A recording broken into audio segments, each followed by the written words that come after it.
Hello everyone, welcome to What If Hollow Knight Faced a War for Hallownest's Throne Part 2. Before we start, please go support Chronica's de Unfan for writing that awesome fanfic. This is the translated version I made, there will be some mistake in character's gender. Chap. 13 Undesirable Guest. I ain't in my house. Captain Yamato's voice rose as he heard what Ghost had in mind. Although on the way to their respective homes they coincided to a certain point, when Ghost took the road to the captain's house, he had a very bad feeling. And hey, he had reasons. I thought they were thinking about the same thing I was thinking. Ghost-sama, not even Mother Earth herself will understand that. How come you thought I was thinking that did you know? Forget it, I can't repeat that. Captain Yamato, I thought it would be best if the Khan stayed with you. Breda-san will be able to help heal her and aid in her recovery. I understand that, but what trouble have you gotten me into, boy? They can leave me in the cell if I cause so much inconvenience to them. Commented the Weaver, already tired of hearing the captain's refusal and the shame of being carried by Ghost. No. Empress Shuang ordered me to ensure his health. And I will not leave a responsibility half done. The dungeon is damp and your wound will become infested sooner or later. Furthermore, it does not meet the minimum health conditions. You are too considerate of someone you call an enemy, did you know? But how can it be so? It's not a consideration. It is duty. And don't doubt for a second that I will end your life myself if you hurt any of the residents of the Green Path. Captain Yamato was going to call the Weaver's attention for her rudeness, but Ghost's words were more than forceful, and not at all without reason. The Weaver remained silent, fearful, when she looked up and saw Ghost looking at her. His head forward, but his pupils pointing downward. Eyes that showed no trace of doubt at all. She knew then that he was speaking the truth, and she knew that he would be able to do such a thing. For now he swallowed dryly and remained silent for the rest of the way. Finally, after the long walk, they arrived at Captain Yamato's home. Although it was not as ostentatious as the villas of high officials and great officers, it was not bad at all. The entrance led to a small guest room, and behind it, a small intermediate patio that connected with the rest of the structures. To the right, the kitchen area, to the left the bathrooms. And in the background, the rooms of the gentlemen and their children. And in the far right corner was the room where Breda had been residing since she arrived at Sendero Verde. However, just at the opposite end was a guest room and the place where the Weaver would spend the rest of the days of recovery. Breda was one of the 3 maids in the house, although she was busy at the moment. Even so, the other 2 hurried to prepare the room as soon as they heard the news. When Ghost took Hachi to his room, a clean mattress was already ready on the floor and they were finishing arranging some things. And a few seconds later, Breda arrived in the room. Ghost-kun. The teacher just informed me. I have bandages and medicine. Alright. Bo. Can you help her? He addressed the other 2 maids, who were indeed mossy. Immediately, Ghost-sama. The 3 maids wasted no time, and as soon as they approached the Weaver and saw her grimace of pain, they knew something was wrong. They removed the cloak that Ghost had placed over her and were worried when they saw the bandage on her shoulder, stained with blood, surely because with so much effort part of her wound had opened again. Breda was about to remove the bandage when Bo caught her attention and pointed at her back, and she saw that Ghost was still present with his arms crossed watching everything. Ghost, would you mind going out? I must watch over the stranger. Yes. I understand that. But I think he needs a little privacy now. There's no need. I changed his bandages myself the first few times. Seeing the 2 Moss's faces of astonishment and Breda's disapproval was pure comedy. Ghost, come on. But. Now.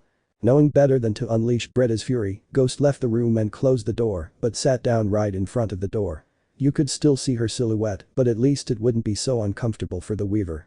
However, his exhausted face and barely any strength gave Breda the impression that he was about to faint. I'm sorry, but this is going to hurt a little.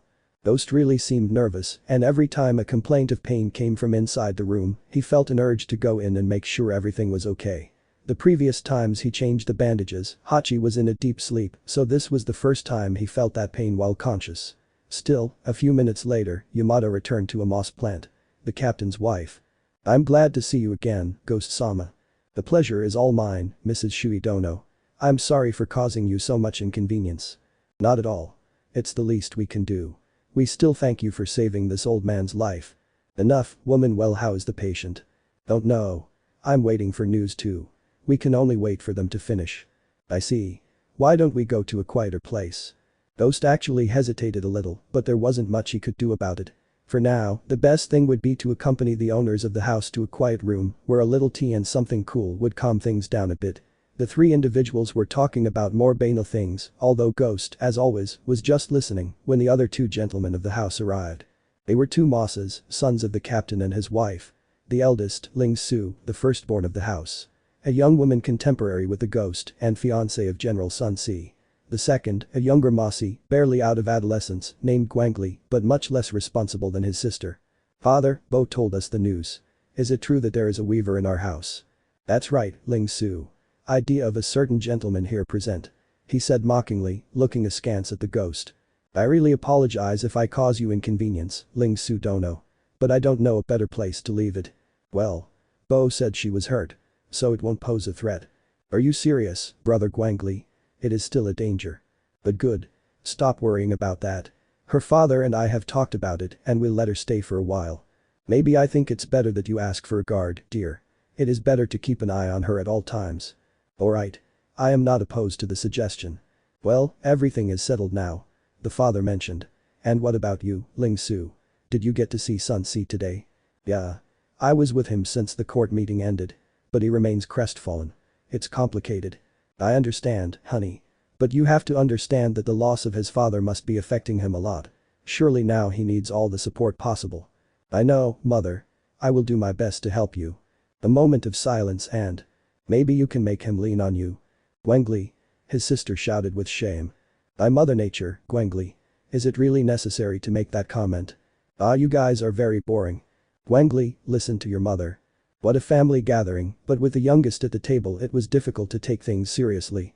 The only one who didn't show any expression was Ghost himself, and he wasn't very expressive to say the least. But luckily for Guangli, Breda came to the room to stop Mrs. Shui from giving her son some morality classes. Sorry to interrupt. Breda-san, doesn't worry. How is the patient? Asked the lady of the house. Changing the bandage and applying the medicine was not easy at all. She was somewhat reluctant, but she did not have the strength to continue resenting and enduring the pain. Is strong. I know he will recover, but he needs rest. For now we gave him poppy milk so he could sleep. Hopefully, he won't wake up until tomorrow. Good to hear. Well. I guess my work here is done. Thank you very much for everything, Shui-sama, Yamato-sama. It's my pleasure, Ghost Dono. I'm leaving then. Come back tomorrow. Everyone said goodbye to the warrior, who left the room without waiting too long. However, it was no stranger to anyone to sadly see how Breda stared at the door with lost eyes, even when Ghost had already left. Poor girl. It's a shame that Ghost's heart was dead, even though it was still beating. Ghost wasted no time and left for the property that had been given to him in Concordia City. It was the least they could do for him. And although he did not have the luxuries of more powerful families, he had what he needed to have a decent life in the bustling city.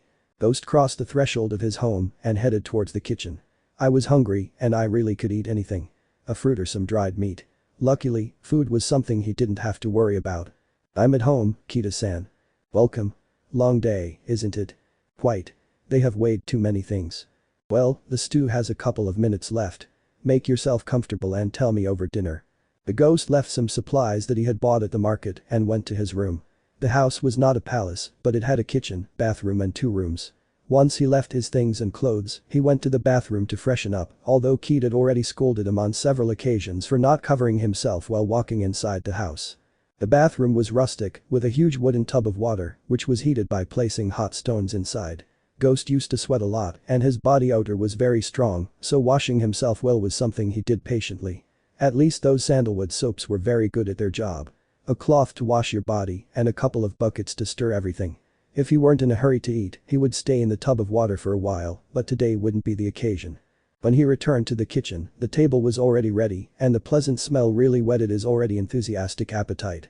To say that Ghost was a good eater was an epiphany, because if possible, he would swallow the pot of stew in one sitting, but at least he had the common sense to do it in portions. Although if he were able to eat the plate he would surely do it. Once they began to taste Keat's delicious food, Ghost began to tell everything that had happened that day. The hunter's daughter was sometimes unable to contain her laughter at the embarrassing things that happened to the weaver. Things that Ghost couldn't quite understand. As if he were a child inside the body of a titan. But still, there was something very important to talk about. Any news from the teacher? Yeah. This letter arrived this morning. Apparently he has an important clue. Ghost took the scroll, and despite not having finished dinner, his master's message was much more important and could not wait. 4 days have passed since I managed to infiltrate Kaminosu City. The situation is worse than we expected. It appears the Deep Nest is on the brink of a possible civil war. The food shortage is getting worse, and after the defeat of the weavers by the mosses, it has caused many to begin to question the power of the matron. Nobody knows exactly how they are going to solve this crisis, but a civil war will surely not be an option. Maybe days or weeks pass. I'm not sure, but it's inevitable. On the other hand, it is rumored that the mantises are waiting for this opportunity to attack Deep Nest, but I see it as unlikely. Fungal Wastes does not have enough men to capture Deep Nest and defend its homeland at the same time, and the Pale Army could attack the Wastes if given the opportunity. What I can assure you is that rumors spread much faster than expected. As if someone was influencing it. But I can't find the possible culprit. On the other hand, I found some vitally important information regarding the murdered Deep Nest messenger. From the first moment I knew that the murder of a simple messenger was not sufficient justification to declare war, and my superstitions were true. A simple messenger does not have to have a tomb in the pantheon of the ruling family, and after much research, I discovered that he was a weaver named Takashi. Apparently the third Khan of Deep Nest, son of Hera and older brother of the princesses Hornet and Hachi. I'll be back in 6 days. And tell Ghost to eat the vegetables. Ghost stopped reading the letter, resting his elbow on the table and his chin on his hand. That he was immersed in his thoughts was nothing out of this world, but that he did it intentionally indicated that he was scheming something.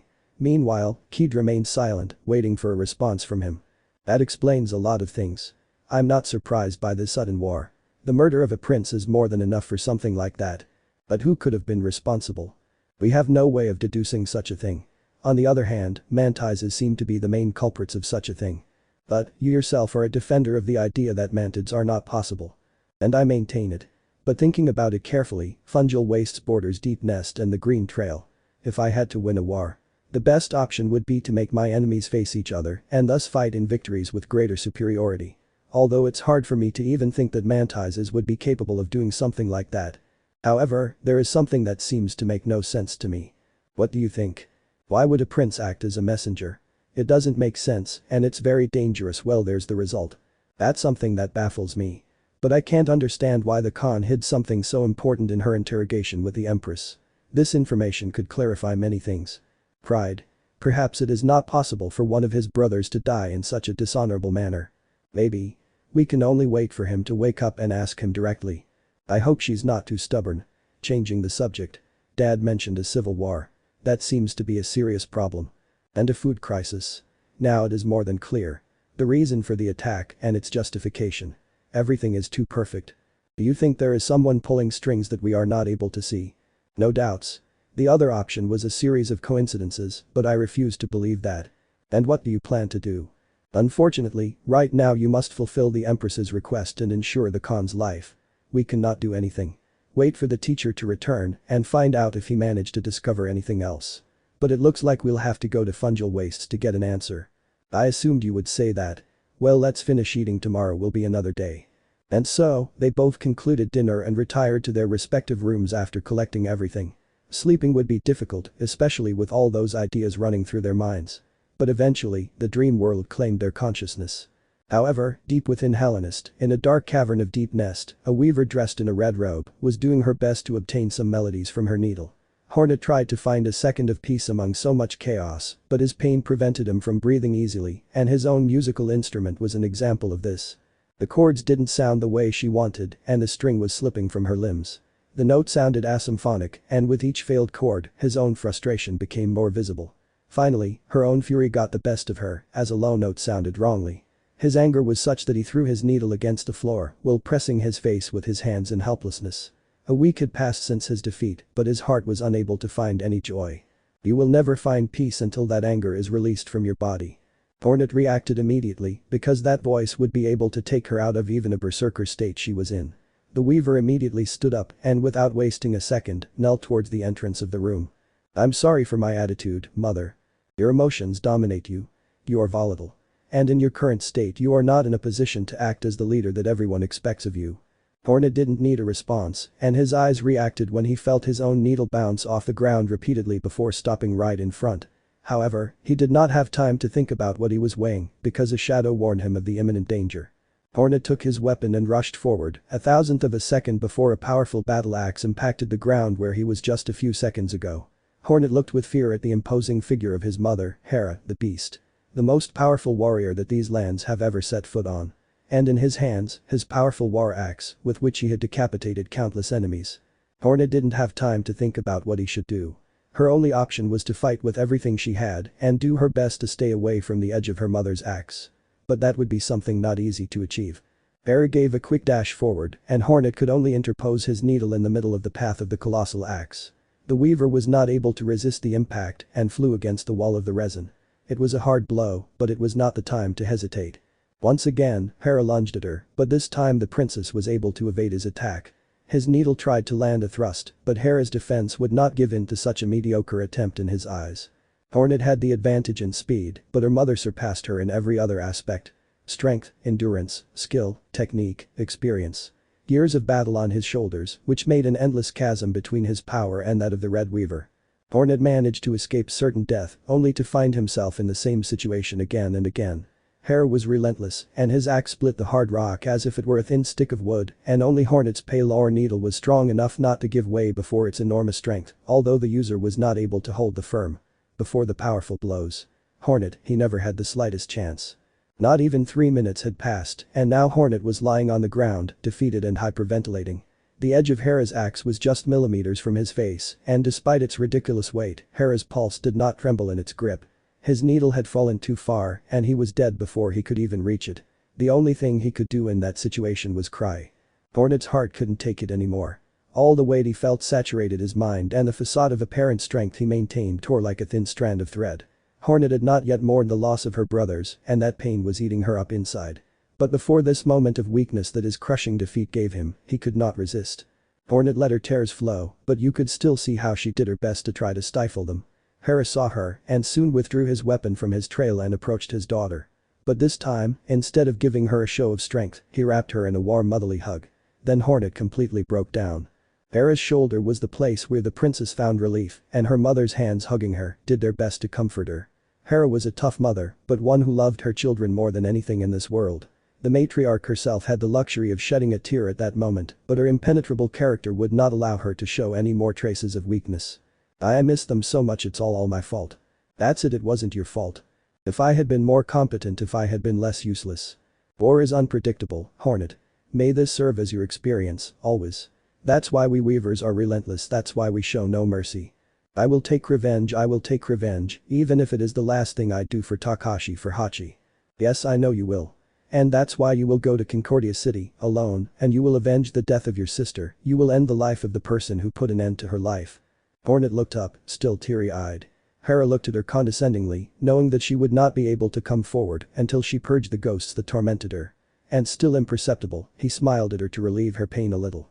Oh, go and hunt down the one who answers to the name of Ghost, claim the head of the one who took Hachi from us. That's what I will do, it mother. Chap. 14 Invisible Traces. 3 nights had passed since Ghost left Hachi at Captain Yamato's residence, and the weaver was slowly recovering. His attitude was still brusque with everyone, which the owners of the house didn't like very much, but for Ghost, they could put up with it a little. At least she was barely able to walk a few steps on her own without collapsing in pain, and in front of her room, there was always a guard watching over the prisoner. It was early in the morning, and Hachi was waiting in the room. She was already tired of waiting, but she couldn't do much about it. His body was still weak, and trying to escape was far from his capabilities. She knew she should be lying down, but she was already tired of lying down, so at least she could remain sitting, with her gaze lost on the wall of the place, and her mind absolved in her thoughts. How much I missed the heat of the day. Then, Breda entered the room. Good morning. How did you spend the night? But there was no response. Nothing new. It seems better than the previous one. If you are so stubborn as not to listen to the doctor. Breda approached with several bands, since it was vitally important to change the fabrics for new and clean ones to avoid infections. Something that Hachi hated with his soul. Even so, such a comment from the beetle was not very pleasant to him, and he did not hesitate to give her a withering look. The funniest thing was that he didn't care about Breda. I've seen worse looks. No. You're not going to intimidate me that easily. Now lie down. Let's start. Hachi snorted helplessly, but there was nothing he could do but follow the instructions, and his indignant face showed how little he liked this situation. What a stubborn and inconsiderate person. Breda just sighed regretfully as she brought him a cup with a whitish liquid inside. No more poppies, I don't need it. Are you sure? It may not be very pleasant. I am a Khan of Deep Nest and the firstborn of Hera, the beast. Pain like that is nothing to me. Well, you asked for it. They couldn't deny it. The weaver had a very strong character, and she was already tired of drinking that infusion that left her so disoriented. Still, it may not have been the best idea he's had in a long time. Removing the bandage was hell, even when Breda tried to be as gentle as she could. More delicate than any other moss that treated it, but the red-hot flesh does not take pity on anything. Still, Hachi did not scream in pain, although some gestures and screams were not possible to contain. However, nothing was more painful than cleaning the wound and removing impurities with cotton. A true test of courage, which the weaver managed to overcome despite her soul. Any other being would have fainted from the pain or would have been crying right at that moment. Crystal clear eyes were the least he could give at that moment, but feeling the new bandage cover his wound was a relieving sensation. Surprising without a doubt. I am Akane, I must be strong like my sister, I must be strong. It's okay. Now rest a little. He said while helping her put her to bed. Once the weaver rested her back on the mattress, she had the luxury of sighing peacefully. His wound still hurt, but compared to what happened just a minute ago it was insignificant. Breda had to wait a while for her to recover, and the wait was usually quite exhausting and boring. You could ask him a question, but you probably wouldn't get an answer. Just like the days before. But who knows, and maybe this time it was different. You mentioned that you have a sister, what is she like? Hachi didn't seem to want to respond. She was hesitant to do so, however, talking about Hornet was something she adored, and her emotions and constant loneliness worked against her. My sister is amazing. Strong and brave. The best warrior in the nation. Wow, sounds amazing. And you seem to admire her. I do. She is younger than me, but she surpasses me in almost every aspect. Fight, strategy, leadership. She is the leader I will never be. It seems like you don't hold a grudge against him for that, I mean. You were the oldest as you said. Of course not. I admire her more than she knows. I just wanted to help her and because of me. Hachi couldn't continue speaking. Her own guilt was weighing her down. Amasi surely wouldn't mind her wallowing in her pain. She was their enemy after all, and the one who attacked their nation. However, Breda was no Masi. Hey, I know everything is going to be okay. It was all a big misunderstanding. And I am sure that when Sendero Verde and Nido Profundo reach an agreement and you are in better health, you will be able to return home. Hachi couldn't help but look at the beetle. They were the first words he heard in days that gave him some hope. Hope to return to your loved ones. With his mother, with his sister. However, he felt helpless for not being able to do anything. At least this conversation was more enjoyable than he had expected, and the loneliness didn't feel so bitter. And tell me, where do you come from? It is more than clear that you are not a Masi. This time, it was Hachi who took the initiative. I arrived not long ago from the City of Tears. A friend helped me get here. I see. Is it as majestic and brilliant as travelers describe it? If you don't leave the commercial area or the noble area, yes. And it is. However, in the lower neighborhoods everything is different. Everything is rotten, corrupted. Pain, suffering. A darkness that contrasts too much with the splendor of its richest areas. I see, at least the poorest people in Deep Nest can go to sleep with a full stomach. Or at least when everything was better. That's a privilege. I know from experience. It must have been hard to be born and grow up in a place like that. It was hard. Yeah. But I wasn't born in the City of Tears. I got there when I was about 13 years old. Oh really? And where were you born? I was born in Bakumatsu. The weaver remained silent for a few seconds. Considering her age and the stories she had heard, it was more than obvious that Breda was one of the victims of Bloody Night. Something that made the weaver somewhat uncomfortable due to the indiscretion. I'm sorry, I shouldn't have asked. Alright. The past is. We can't change it. Just get over it and let it drag us down. Once again, silence was present in the room. The weaver thought she had asked something she shouldn't have asked, although she didn't know that Breda had already suffered too much from that and had already gotten over it. After a few minutes, Breda continued her role as caregiver, and it was time to give the weaver breakfast. For Hachi, the vegetarian diet of the mosses was torture, but at least the broths and soups were much better than eating a piece of green grass. And some milk and egg were always welcome. Of course, Breda having to feed him because he wasn't able to raise his hand on his own was a direct blow to his pride. The first day he even preferred to die of starvation because that meant preserving his dignity. Which was worse, because when Brett got tired of waiting for her and when the hunger was much greater, it was Ghost who had to feed her. Which definitively destroyed the little shame he could claim from the Ghost. And speaking of the King of Rome, it was strange that he had not shown up at this time. He usually arrived even before Breda and would sit outside until the bandage was changed. But now that he looked outside, he couldn't even see his silhouette through the shadow on the paper. Something that did not go unnoticed at all. Ghost-kun will be busy for several days. I don't think it will come for a while. Ha! What makes you think I'm waiting for him? I try to hide. Well, I didn't know you'd be waiting for someone else. It was of no use to him. No. I'm not saying it for that reason. It's just it feels good without him hanging around. Retta heard his words, but something told her there was something more. And her half-closed eyes seemed to want to analyze the weaver in silence. A sixth sense perhaps, but one that she hid very well when Hachi turned his gaze towards her. However, the beetle's words were not without reason, for Ghost had left Green Paths before dawn. He was heading towards the depths, right in the passage that connected the mossy homeland with Deep Nest, in the company of his master. For several minutes they had moved away from the main route, while each time they went deeper and deeper into passages full of weeds. Areas where the sunlight that entered the caves was dissipating little by little. And where possible mysteries were hidden from everyone's eyes. It seems it was here, teacher. I concur. The trail is almost faded, but it can still be seen with great care. Master and student reached a point in the cave where marks imperceptible to inexperienced eyes would go unnoticed. However, two experienced hunters like them could notice the action of consciousness on the wild vegetation. Ghost was analyzing a rock on the ground. Judging by the marks, I could assure that it was a place where a bonfire had been installed and used more than once. His teacher was checking some stems of nearby vegetation, which had strange marks and perforations. While anyone might think it was some wild animal that was responsible, and I like the hunters would not be mistaken that way. From 10 to 15. Maybe more. From the remains of vegetables and exoskeletons, we can say that they were omnivores, or perhaps a mixed group. That is correct, pupil. The presence of prey takes the mossies out of the equation. But that doesn't mean they aren't involved in some way. Mantids may be a possible target. And Paramos fungicos is not far away. It's possible. But let's not jump to conclusions. We do not know if this is the camp of those who attacked the messenger or simple bandits. Keep searching. Getting clues was really difficult. Except for the most obvious marks, there was no trace of who could have settled in that place. They collected absolutely everything. No object or debris that could give them a clue. There were also no smells that overshadowed the natural essence of the place. However, something barely insignificant caught the ghost's attention when he was checking some notches on the ground. Master, look at this. He said while lifting some dirt between his hands. What did you find? This floor has something strange. Look at these black stones. They are different from the rest.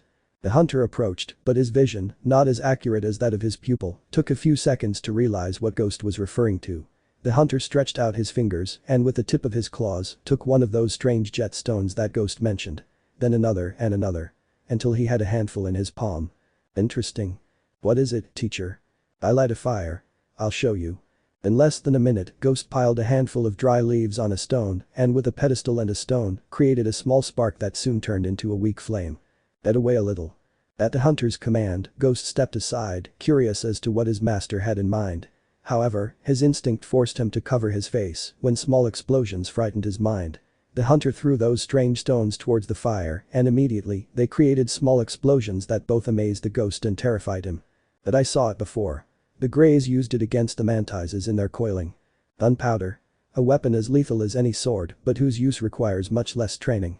Those bastards they are behind all this. Ghost. Control yourself. For Ghost those words were very difficult.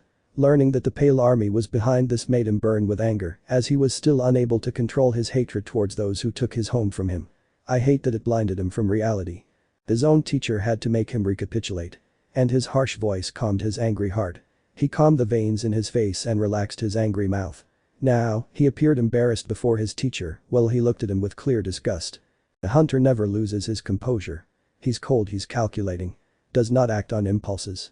And you must learn to control yours once and for all. I am sorry, teacher. It's just that every time something bad happens it's because of those damn Imperials. They are a plague to this kingdom. Must be eradicated. And that's it. Are you just going to go to the City of Tears and kill every insect in your path? Accusing sentence. Tell me, Ghost, how different would you be from them if you did the same? I am sorry, master. Do not be sorry. Learn from your mistakes. If you don't, I'm sorry may not be enough next time. The hunter's words were harsh, but that's how they had to be. Ghost was too volatile, and he feared because his impulses provoked him to do something he would regret in the future. As his mentor, he could not allow himself to show weakness at this time. Not for his own good, but for his pupil. I'm going to City of Tears.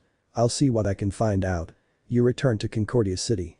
Report to the Empress what you found here. And try to calm down a little. Yes, master. I will do what I can. Cold mind, my pupil. Never be influenced by emotions, neither negative nor positive. Both can force you to make decisions you regret. Go and relax. Take a cold bath or go have a drink. You know I don't drink, teacher. Well. You miss it. Tell Keat I'm sorry, but I'll be gone for a couple of days. I will do so, master. And just like that, the hunter vanished into the undergrowth, leaving Ghost completely alone.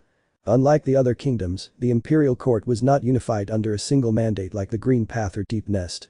One, under the light of the Empress, another, under the guidance of the matriarch. However, the empire was made up of many different groups. Each with their own objectives and enmities. All in a constant power struggle and crafty games. To blame the entire court for a separate act would be to condemn an entire nation for the acts of a couple of individuals. Now, Ghost was trying to calm down after his master's departure. Feeling helplessness was something that tormented him.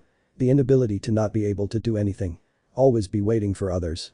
Let others do the work for him. It was an unpleasant feeling. But his teacher was right, and he knew it. Now, calmer, he noticed how much his emotions were clouding his judgment, while slow, deep breathing calmed his busy mind. For now, it would be best to return to Concordia City and inform the Sun family of their discovery. The young man returned to the main route, and at a constant pace he headed towards Sendero Verde. A road not very traveled after the outbreak of wars, alone and away from all civilization. There shouldn't be any unforeseen events, or that's what the ghost thought. His senses were suddenly activated. Voices came from the distance, right in front. Voices that seemed to beg for mercy, while the unmistakable impact of metal on metal could be heard. The ghost did not think twice and rushed towards the source of all the commotion. Apparently, right in front, where his path led him. Their steps were fast, and the voices and noises became closer and closer. And then, he saw them. The cart on the road, its right rear wheel in pieces, unable to move. In front, a frightened deer walked, still tied to the run, trying to free itself, while 8 spears were pointed at its face. On one side, several insects trying to protect themselves from the group of bandits that had surrounded them. Recognizing the criminals was not difficult, since their battered and dirty clothes visibly differentiated them from the rest. Cockroaches, crickets, and other species, which had found an easy target to commit their misdeeds. And the macabre laughter on their faces indicated how satisfied they were with their hunt. At least about 20 of them in total. The victims of such a robbery were 6 insects. One was leaning on the cart, worryingly injured on his abdomen. At his side was an older insect, trying to stop its bleeding. 2 other insects tried to keep a safe distance, but the only one carrying a needle seemed to do everything possible to keep them at bay. However, his temper trembled before the cries of a young infantryman who was imprisoned in the arms of a bandit and with a sharp dagger dangerously close to her neck. Zara.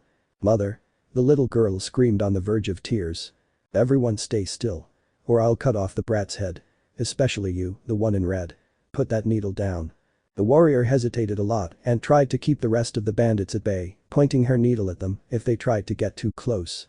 However, the one who threatened the infant with death did not seem to have the slightest bit of mercy and pulled the girl's arms, exposing her neck, while the edge of his dagger pressed harder and harder on her chitin.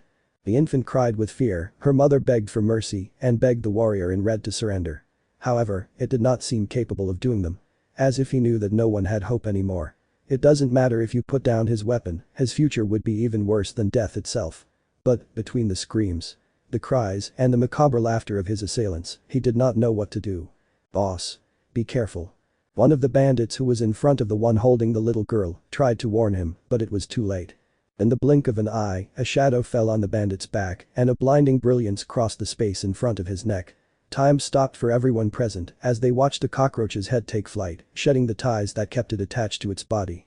The civilians were scared, the warrior in red was impressed by such skill, the little girl's head was dyed red by the blood that fell, while the dagger near her neck abruptly retreated out of danger.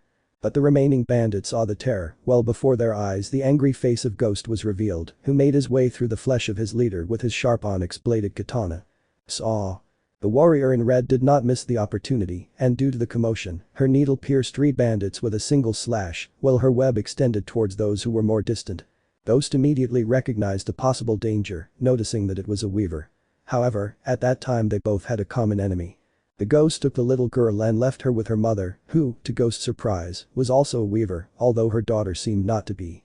At least not at all. However, he didn't have time to think about that when the creaking of the shells that the warrior's needle generated caught his attention. The ghost went on the attack and the bandits proved to be no real threat to either of them. Ghost was even sure that the warrior in red would be able to defeat them on her own, but knowing that she cared about the little girl's life calmed him down a bit. However, he did not take his eyes off her even when the bandits were no longer there. More than lifeless shells.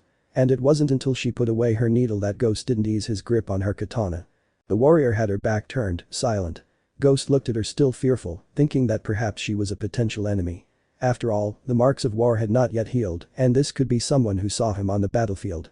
Furthermore, when the weaver turned around, Ghost could not sense any threat coming from her being, despite wearing an angry face hidden under her red cloak. The warrior was somewhat related to Hachi, but had marked differences. Only 2 pairs of eyes, and his face was full of tribal drawings, including a huge red circle around his right eye. Surely he was from one of the oldest tribes in Deep Nest. Although of course, Ghost had never seen Hornet in person, and she was disguised to go unnoticed even by her own subjects. Free me. The voice of the mother and the infant soon caught the attention of both. That beetle lying on the side of the cart was losing a lot of blood, and the old man next to him could not do much to cure them. Apparently he was the husband of the other weaver and the father of the young woman.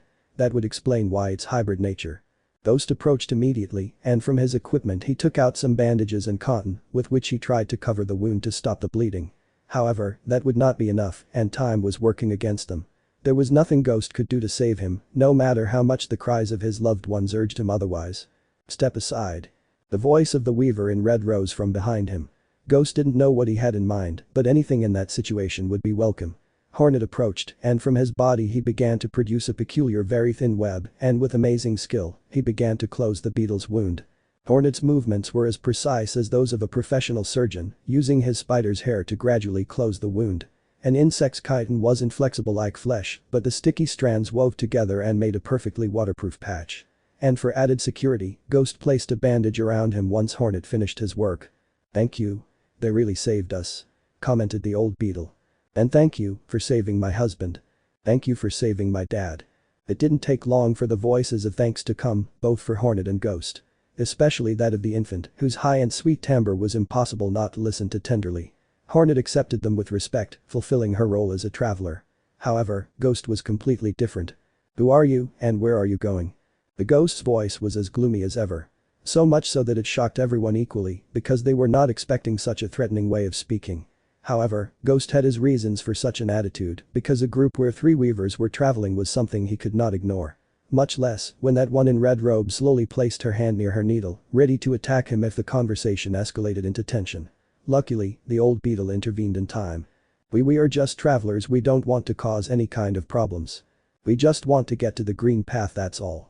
Ghost shifted his gaze to the 3rd weaver who had not spoken until now. A young male, with a timid and scared voice, who did his best to show strength in the face of the possible threat. Then the ghost looked at the rest. To the other beetles in the group, to the injured one, to the weaver and her hybrid offspring, and finally, to the weaver in red who was being too cautious for his liking. "Tsundero's verdure is not the best place for weavers right now. We know." The mother spoke. "But we have no choice. The mantids would attack us without hesitation, and the Empire will expel us from their lands as soon as we ask for shelter.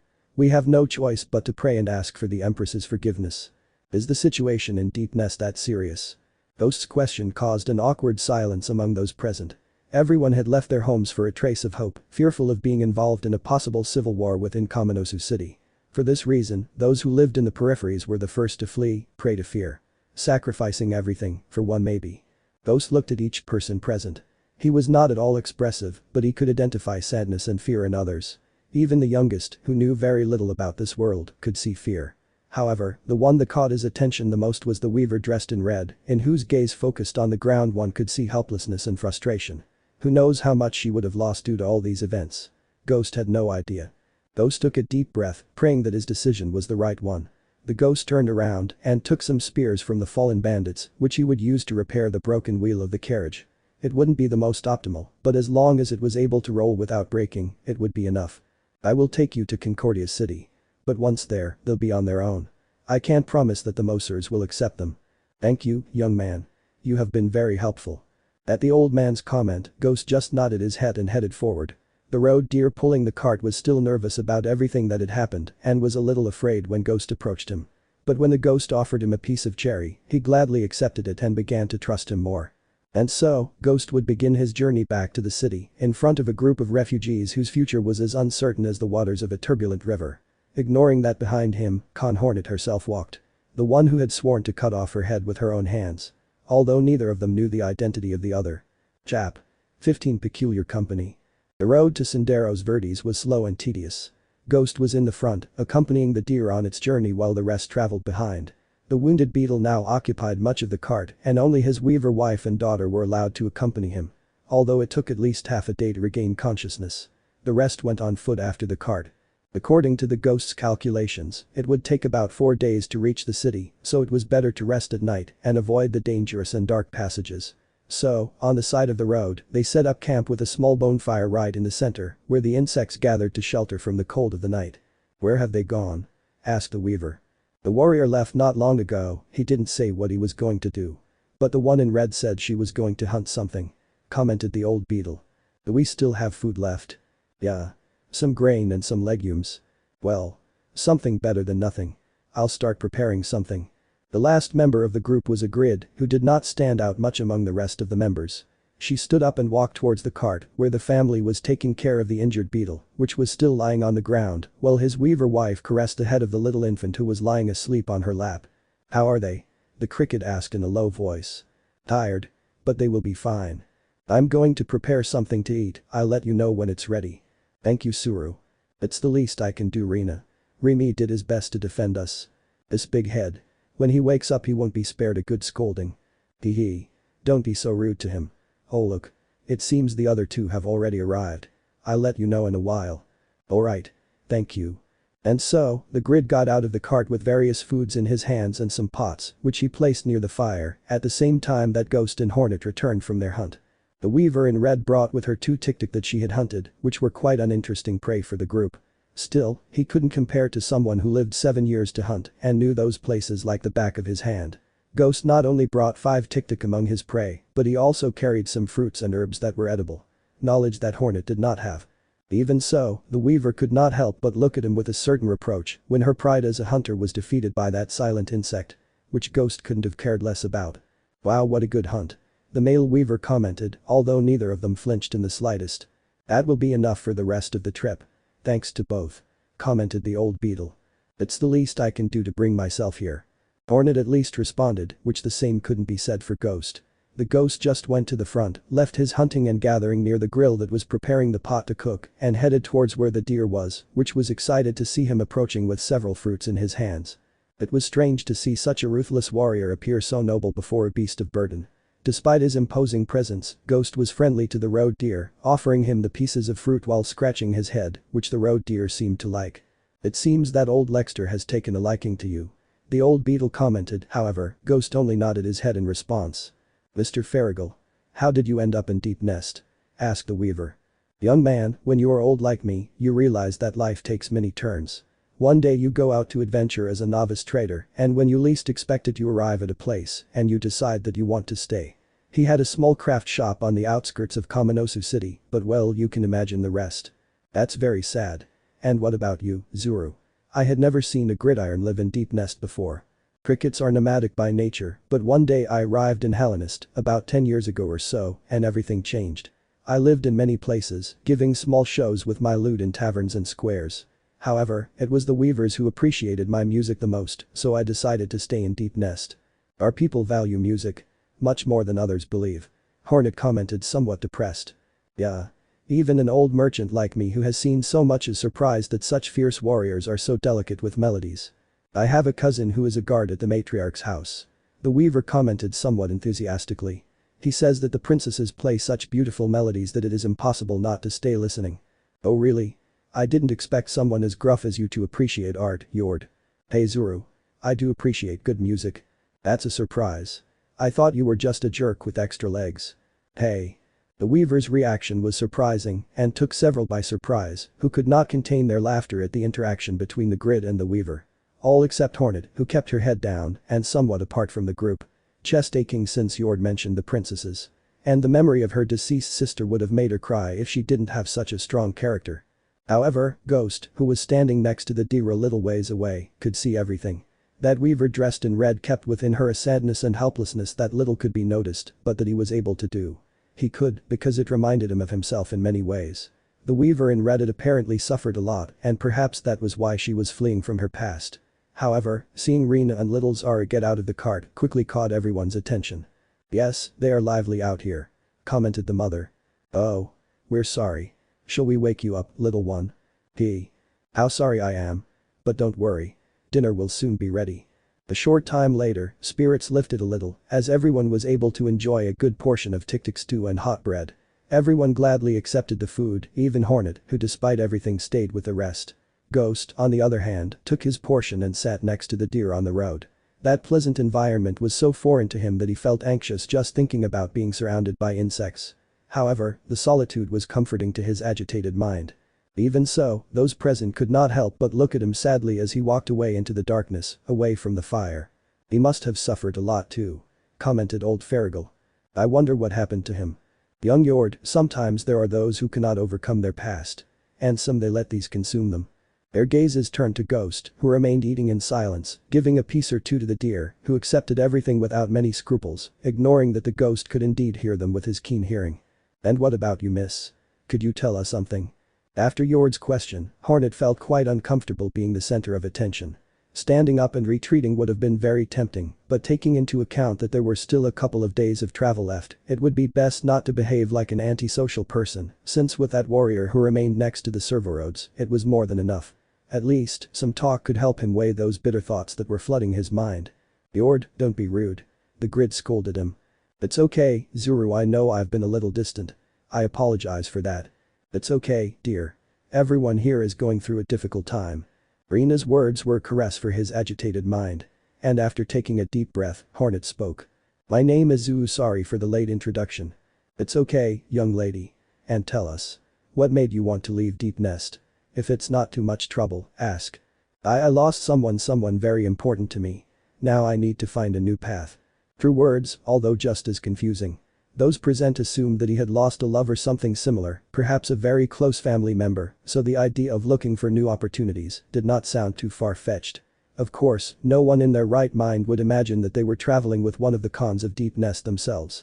However, Hornet's words did not reach as deep into the hearts of those present as Ghost himself. He did know what it was like to lose someone important. What it was like to lose everything you loved. A wave of memory flooded his mind, and he stood frozen, eyes on his bowl of food, but half of it still waiting for the diner. And so it was, for several long minutes. "Mr. Warrior, are you done?" Little Zara's voice brought the night out of his thoughts. He hadn't realized it, but the rest had already finished, and they were already washing the utensils to put them away until the next time. "My mom told me to ask her if she was done." Ghost silently lowered his gaze again, and the little girl's doubtful face quickly caught his attention. Now that he saw her more calmly and was able to notice the combination of genetics in her body. Half beetle, half weaver, with predominant arachnid features, but with only 6 limbs. Something curious without a doubt. Then, Ghost realized he wasn't finished yet and soon noticed the big head of the road deer staring at what he hadn't eaten. Who knows how long he was staring at Ghost's bowl, like a total dog. However, Ghost only took a piece of meat with his fingers and ate it, leaving the pack animal to finish devouring the rest from his own hand. And once he finished, the little girl offered him the wooden bowl. "Thank you." Her voice was angelic, and many watched with tenderness as the little girl turned around and returned to her mother, who took the bowl and finished washing it, since the servant had barely left any remains of food. However, Ghost had gone blank. The image of the little girl had transported him to the past. To a past before Red Night. A previous past, where everything was happier. Where children played in the streets of Bakamatsu. A past where he was happy. The memory that he grew up lost returned to his mind. Memories of his friends, of his childhood. How he played with Breda, Quirrell, and the rest of his friends. The Karuta, the Daruma Itachi, the Kadama that Quirrell loved so much. Memories of the smiles of the citizens of Bakamatsu. Memory of the smiles of his friends. Memories of his father's smile Elderbug. For the first time in a long time, a crystalline drop ran down the ghost's cheek. He himself brought his hand to his face and was amazed at the liquid that ran from his eyes. At Tirai had already forgotten what it was like to feel one. And the head of the deer that was pushing against him became a nice haven of calm to soothe his body while he scratched her. No one noticed his moment of weakness. No one, except Hornet herself. "I'll take the first watch." This was literally the 5th time I had heard the young guerrero speak. His loud voice quickly caught the attention of everyone who watched him leave without turning around. Even the deer walked, who did not look away when he saw how he walked away. "He's a strange guy." "You're not the best to say that, Yord. Could you stop bothering me for 5 minutes, Zuru?" You young people have too much energy for my age. I'm going to bed." "What are they talking about, mommy?" "You're welcome, my dear. Come. Let's see if your father can eat something." What a group was what Hornet thought before seeing them separate. Everyone would prepare a bed to sleep in, and she would be no exception, although in her personal case, she preferred to rest lying on a tree stump because that way she could be alert if something suddenly happened. Maybe she was sure that with that night watching she wouldn't have to worry so much, but her warrior instinct wouldn't allow it. And so, everyone gradually fell into a deep sleep while the flames of the bonfire gradually went out. The night was calm and silent, and those who slept could rest confident that nothing would disturb them. However, a few hours before dawn, Hornet woke up on his own. She was always a light sleeper, and at that time she had to relieve the gentleman from his vigil. The weaver stood up, stretched her body, took her needle and went in search of it. Alcon moved softly on the bed of leaves beneath his feet. It was dark, and the little moonlight that entered those places did not fully illuminate the place. A mostly flat terrain, with abundant bushes and vines on the rock walls. Hornet was wondering where the knight was, since he highly doubted that he had just left, but he couldn't see him anywhere. Where was he? However, her hunter senses were activated when something caught her attention from the darkness of the undergrowth that covered the rock walls. A kunai shot out from under his cloak, which was thrown by his own hand towards a dark section between the rocks. But when his eyes adjusted to the darkness, he could see in amazement who his target was. Ghost was sitting on one of the rock ledges, hidden from everything, with his head tilted to one side. Had he remained static, Hornet's kunai would have pierced his skull with the same force as it embedded into the wall he was leaning against. However, he did not flinch in the slightest, despite having been millimeters away from certain death. Damn, you're a ghost, couldn't I have warned you or something? It's not necessary anymore. The ghost took the kunai and dislodged it from the rock with innate ease. Then, he dropped to the ground gracefully and approached the weaver while admiring the beauty of the throwing weapon. An unusual weapon, for a globetrotter. Seeing the knight speaking of his own free will was a novelty for her, but for some reason, Hornet was not able to feel calm at his side. Something about him made her involuntarily alert. The roads are dangerous. One must know how to protect oneself. That is correct, but not at this level. You were present in the battle between Green Path and Deep Nest a week ago. Am I wrong? Hornet immediately went on alert. How he knew or intuited it was a mystery, but if there was even the slightest chance that he knew who she really was, he would have no choice but to end her life. And one of his hands began to slowly approach his needle, while one of his legs surreptitiously took a waiting position. So what if I was? Nothing. I just wanted to confirm my suspicions. I also participated, although it was for a fairly short time. Hornet now could not hesitate. That individual in front of her knew too much, and what's more, he had fought on the side of the Mosses. If he revealed something to the Concordia city guards, he would not be able to infiltrate, or doing so would be extremely difficult. He had to decide.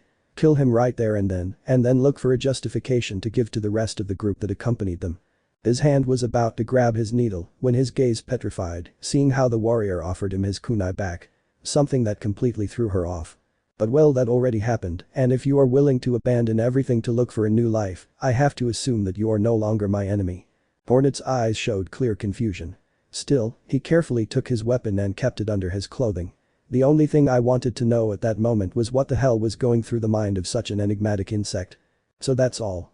Are you going to trust me just because I gave up everything and decided to move on? No, I don't, but I don't trust anyone. Hornet tried to see through those tired eyes. He tried to discover that there was more to that facade of a great solitary warrior with a somber and reserved attitude. But to his sad surprise, he found nothing else.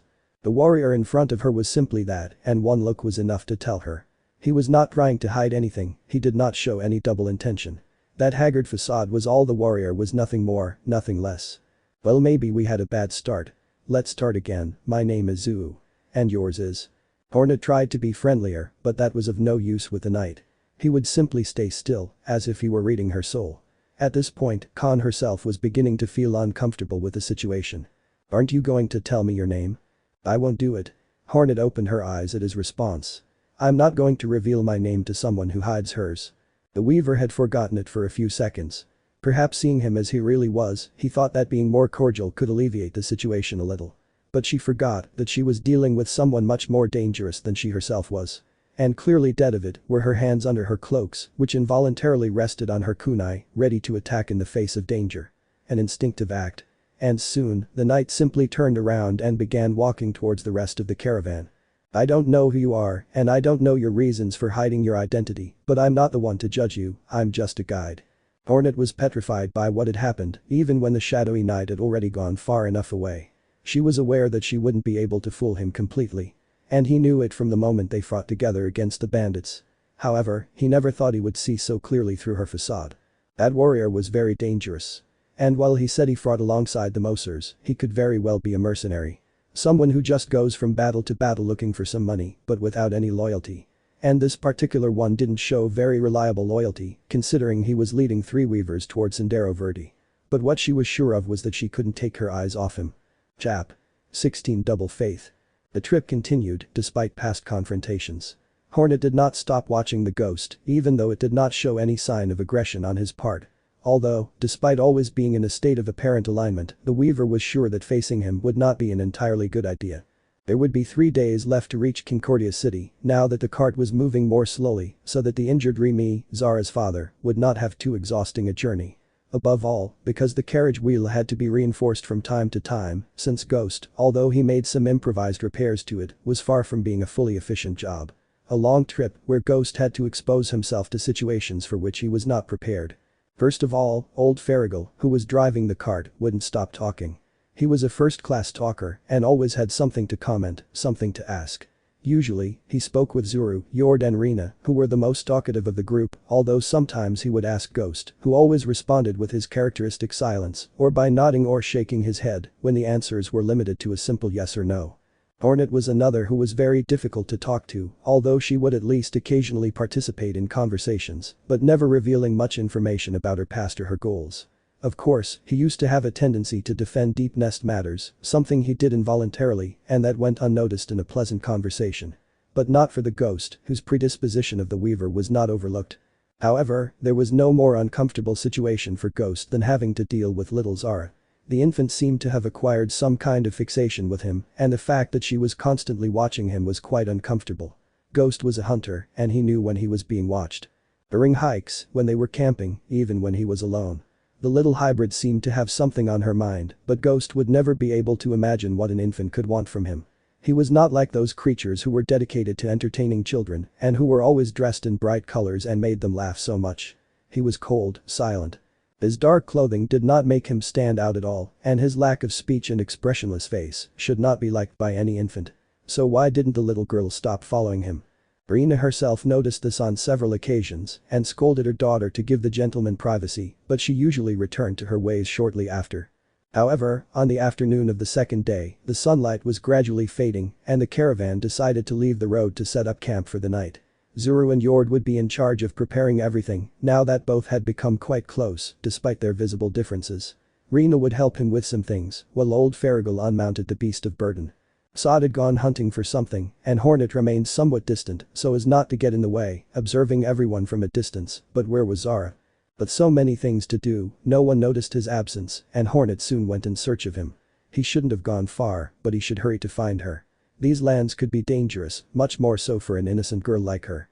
And he was right, because the little girl, lacking common sense, considered that following the night on his hunt would be a good idea, but as soon as he was out of her sight, she found herself alone and disoriented.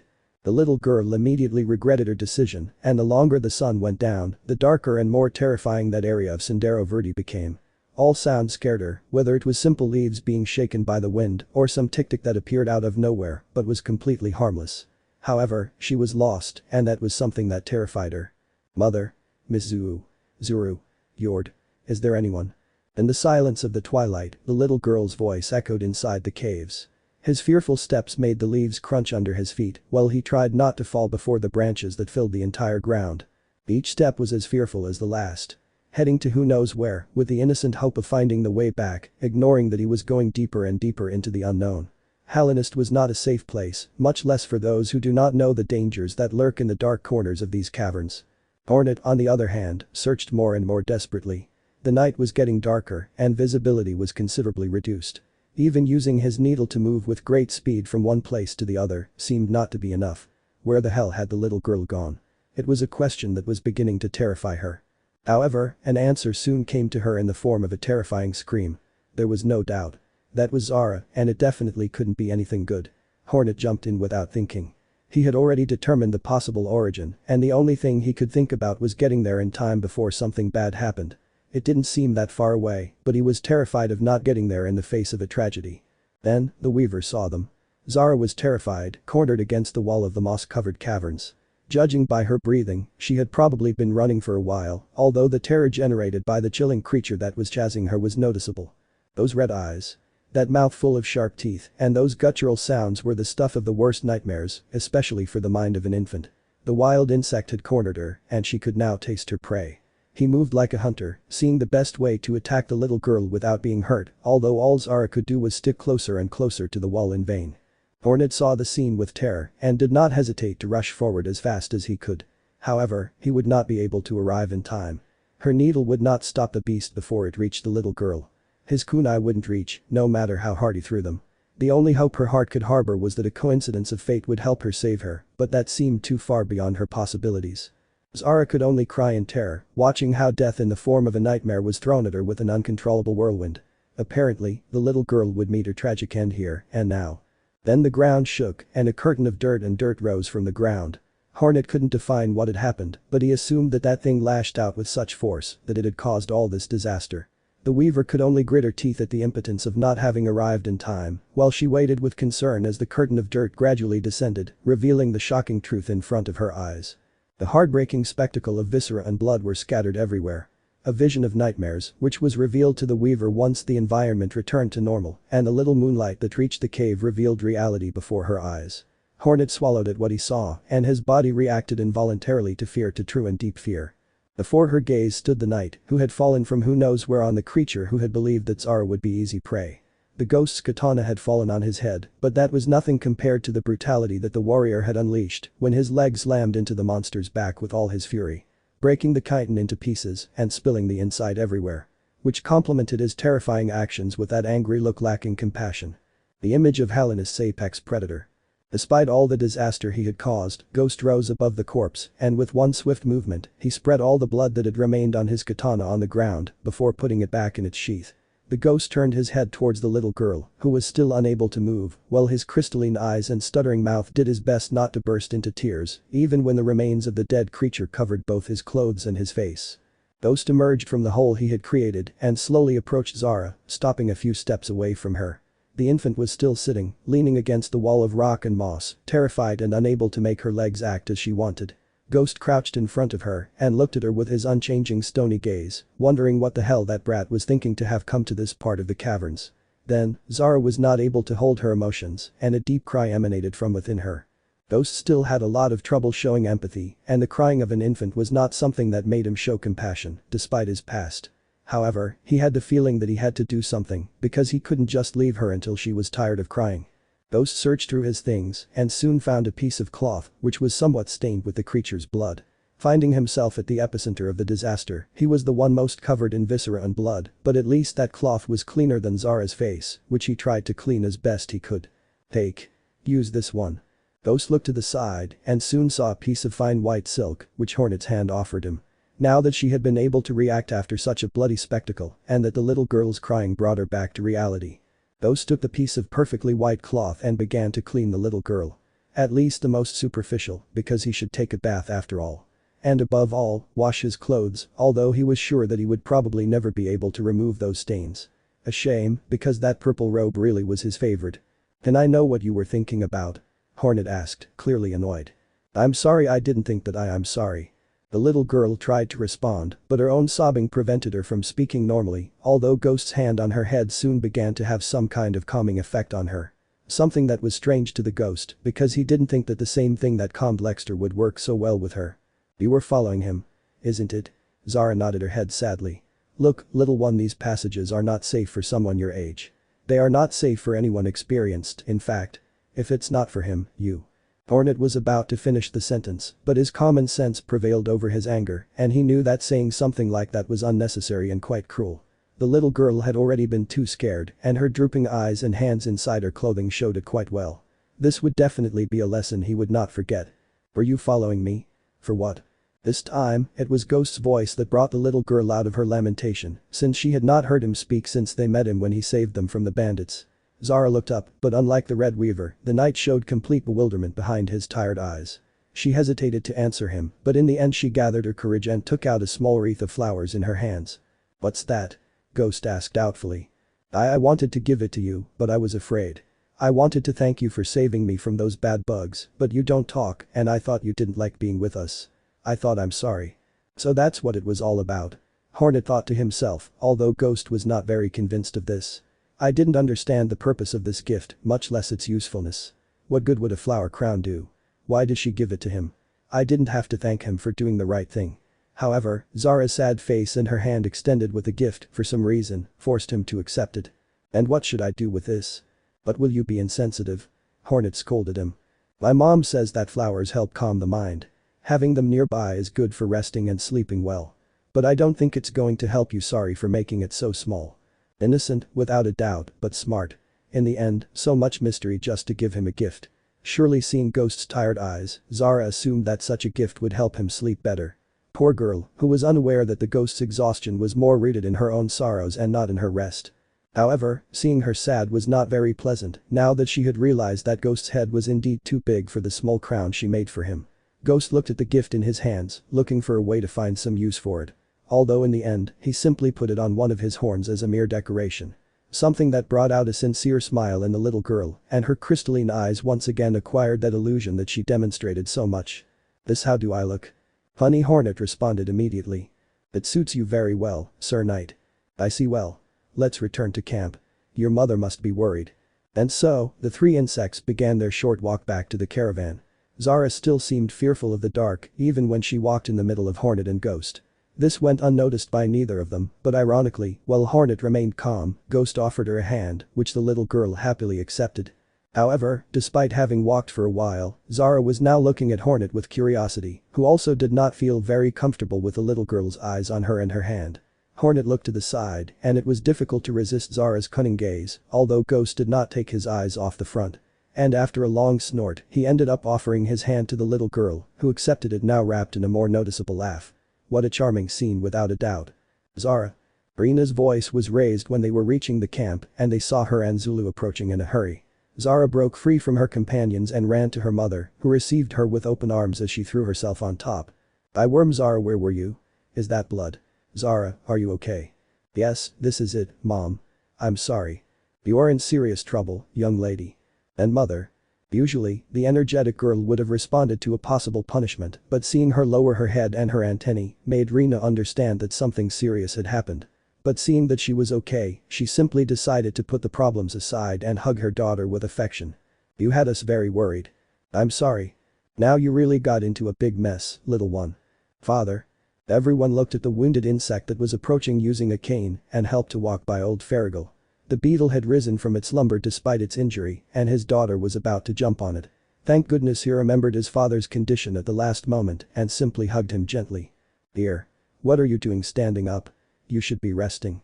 Do you think I could lie down while listening how everyone was looking for my little girl? We understand, Mr. Remy. Zulu commented. But you must return to the cart and continue resting. I'm coming. Just let me stretch my legs a little. And you, little vermin, what mischief did you get up to now? The big bad bug chased me, but the night saved me. I'm fine. Well, that makes me breathe easy. When I saw that blood on your clothes I thought the worst. And Remy looked up and his eyes met Ghost's. The beetle made a titanic effort to get closer, and although it could not kneel in front of it, it still showed its respect. I don't have enough words to express my gratitude for saving my family not once, but twice. I thank you with all my heart. As expected, Ghost didn't give any words, but nodded accordingly. Remy took this as a success, but soon the pain of his wound became present and he had to return to the wagon accompanied by the rest. Leaving Ghost and Hornet alone. The weaver hadn't said anything, but she was actually relieved that he was able to arrive on time. If he hadn't, he surely wouldn't have the mental strength to tell Rena about the tragedy. However, before he could even say a word, Ghost turned around and walked away silently into the night, like the ghost he always used to be. Despite his strong character, Hornet really needed to talk to someone at that moment. She was somewhat depressed, but she knew that it was not good to share her concerns with the rest, since they now needed a moment of calm. She needed to talk to someone who understood her situation, and the gentleman seemed to be her only option, despite what happened just a couple of days ago. Hornet turned around and followed the path Ghost had taken. I had to be alert because it would surely be hidden in some crevice where it would be impossible to detect. He walked for a while, however, the ghost's trail seemed to end at a small pool of water. The weaver soon turned her head, seeing the faint glow that the golden part of Ghost's katana had cast on her face. And soon he realized that there was also his equipment, his hidden weapons, and his hood. However, a splash quickly caught their attention. Hornet's face turned redder than his cape when he saw a naked ghost cleaning his body of the creature's blood. He, of course, did not even flinch from the presence of the female, but Hornet did turn around immediately and left as soon as he had arrived. Ghost stared into the darkness, wondering why the Weaver had such an exaggerated reaction, but he was not the best example of common sense. And after giving zero importance to what happened, he simply continued bathing as if nothing had happened. Something that couldn't be said for Hornet, who wasn't able to see his face or be near him for the rest of the night. Although he tried to look for her a couple of times, she always ended up walking away. Diaresis, what a strange female diaresis, the Ghost said to himself. And if the Weaver's reaction before was strange, it would be even more so the next morning, when Ghost was finally able to return the handkerchief he had used to clean Zara, although it was now clean and perfectly white. Hornet's poker face was something the knight couldn't read, so he just turned around and continued leading the caravan. Of course, it wouldn't be so uncomfortable if that gossiping Zulu gang and little Zara weren't with their heads out watching what was happening. Not a word, Hornet said, quite irritated. I haven't said anything. What is happening? Miss Zulu. Ah, little one, when you're older I'll explain. And finally, the last day of the trip. Now that Remy had recovered a little and was already able to travel seated, they were able to speed up their pace a little, managing to reach the border wall in the afternoon of that same day.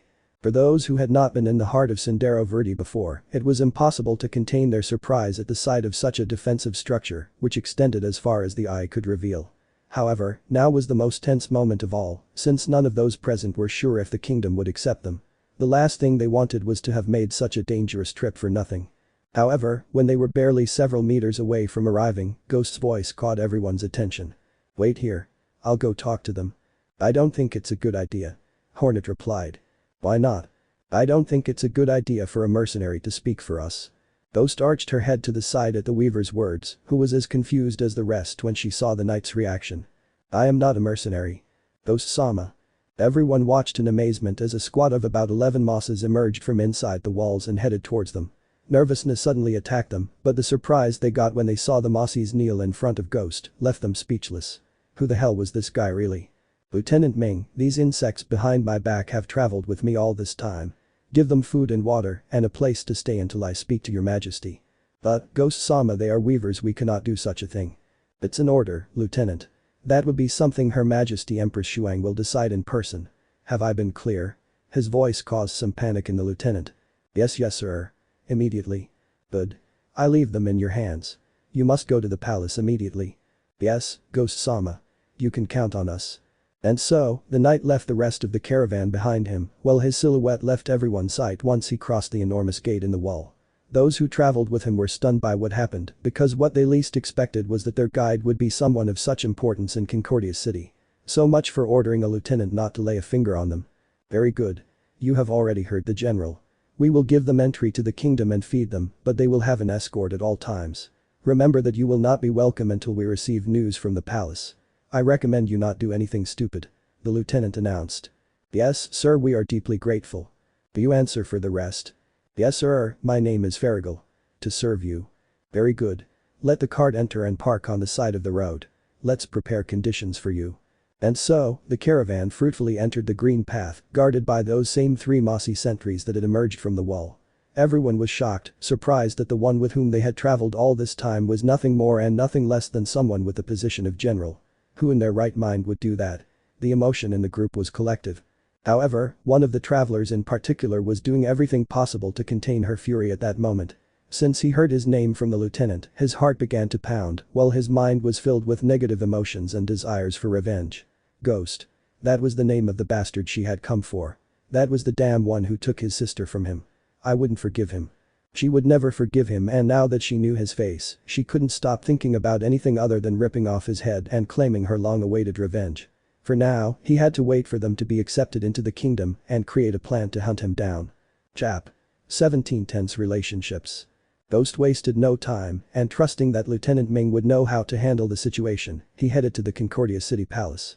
Generally, seeing the Empress would require a prior appointment and a letter of approval in response, but this matter was too important to wait. Regardless of his rank as a general, the soldiers of the Royal Guard did not respond to his orders and only abided by the words of Minister Dong and Empress Shuang in person. In fact, not even the members of the Sun family had power over them, and Ghost had to break the news of his return to them so that they would inform the court. Without much he could do, Ghost remained on the outskirts of the palace, gazing lost at the city, which was clearly visible from the stairs that led inside the facilities. Some servants offered to take him to a waiting room where he could spend his time enjoying the comfort and drinks that someone of his rank would be able to access. However, the ghost gave them a silent answer without taking his eyes off that city there. Remembering the day he decided to accept a new cause in his heart. The day he decided to fight and saved Sendero Verde. The day he decided to give some purpose to his life. Flashback. A couple of hours had passed since victory was declared over the Weaver army that had assaulted the southern border. The euphoria of the troops was noticeable, and soon, a cry of victory spread throughout the front, so loud that it could be heard even in nearby areas of Forgotten Crosses. The messengers wasted no time and marched towards the city and nearby towns spreading the news. The civilians screamed with excitement, knowing that their lives were safe once again, and it didn't take long for the news to reach the palace. Both Minister Dong and Empress Shuang could breathe a sigh of relief upon hearing it, as both of them were gathered together discussing important topics at the moment. However, the news had much more to tell than the victory. Soon the whole city knew about it. Issei, a mysterious warrior, rushed from within the walls, and with immeasurable bravery, he drove back the enemies and captured one of the enemy generals. Not only were his actions vital in securing the east gate of the wall, but he had also saved the entire kingdom. However, this warrior disappeared from the battlefield as soon as he had arrived, and no one was able to recognize him. The descriptions showed a tall warrior with a thin figure, but extremely powerful. The only thing clearly noticeable was his enormous black hood, but the descriptions of his face are as diffuse as they are varied, depending on which soldier present you ask. However, it was General Sun Quang's version that was the most accurate since he was at his side and was able to see it in detail for several seconds. Unfortunately, the search for the savior of the kingdom had to be postponed as the death of General Sun Jan caused mourning throughout the city. He had served the kingdom even before the Great Division, and his name was always accompanied by words of appreciation for every citizen of Sendero Verde. The fact that he had fallen in battle saddened many, but they assumed that it was not very strange given his advanced age. Unaware that the Sun family itself hid everything that happened and the massacre that took place at the main gates. Well, whoever had committed such a barbaric act did not leave a single witness to see his brutality. Much more know who was the madman who dedicated himself to beheading each of the fallen soldiers. A monster without a doubt. However, strange things happen when you mix irony, lack of common sense, and some alienation. Well, the face of one of the garrison soldiers when Ghost himself approached them carrying a pamphlet with his face in his hands was indescribable. "Excuse me, guard. I saw this pamphlet with my face and the need to find sign written on it, and I'm worried. I have done nothing wrong and have behaved like a good citizen. So I don't see the reason for something like that." However, unlike Ghost, whose face expressed his concern and his need to prove his innocence. Whatever the reason he was looking for him, the guard interspersed his gaze between the face of that strange subject and the pamphlet he had in his hand. He didn't believe what he was seeing at all. And he jumped when he realized what he had in front of him. And so, after a rather chaotic few hours, Ghost found himself sitting on a thin cushion ride in the middle of the Imperial Hall of the Concordia City Palace. Everything happened too quickly, so much so that he even had occasional gaps when he tried to remember how he got from the garrison to the palace gates, or how he ended up here in the first place.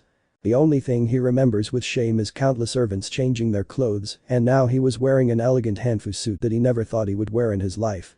Black top and wine red bottom, with white sleeves and decorated gold embroidery. Apparently he had to see someone important. Despite his internal nervousness, Ghost was immovable. A being with a distant gaze, who remained motionless looking into the future. In the place there were only a few guards placed near the walls, and some elegant bugs that were slowly arriving. Surely other nobles and so on. However, the arrival of 3 individuals soon caught the Ghost's attention, something that did not happen with the rest of the characters present. It was when the only Ghost turned his head towards his back, although he did not abandon his serene posture. It was as if he could see the strength in them, as if they were the only ones present who posed a real challenge. Soon, the silhouettes came closer and closer, and the Ghost involuntarily remained attentive to their presence. It was like a predator that does not take its eyes off others until finally both revealed themselves to his sight. They were the 3 sons of the Sun family, senior generals of Sendero Verde, and national heroes. The 3 of them passed by him, with a warrior with a severed sword leading the way, with his silver-armored middle brother at his back. And lastly, the young archer, who seemed to be the youngest of the 3. Each one took a seat near Ghost, located perpendicular to him, but without blocking his way to the throne. Ghost didn't waste a moment, and with just a few seconds, he managed to decipher things about them that no one else would be able to notice. Sun Si, the oldest of them all, seemed distracted, but not as sad as his brother Sun Quang. Apparently, the silver plow bug was extremely shocked and depressed by something that had happened. Of course, Ghost didn't know that this was the Sun family, and they were despondent over the death of their father.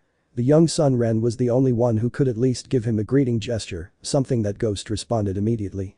She looked like a delicate lady at least a year or two younger than him, but Ghost wouldn't be fooled by her looks. He saw the mettle of a hunter in her eyes, and that was something no one could hide.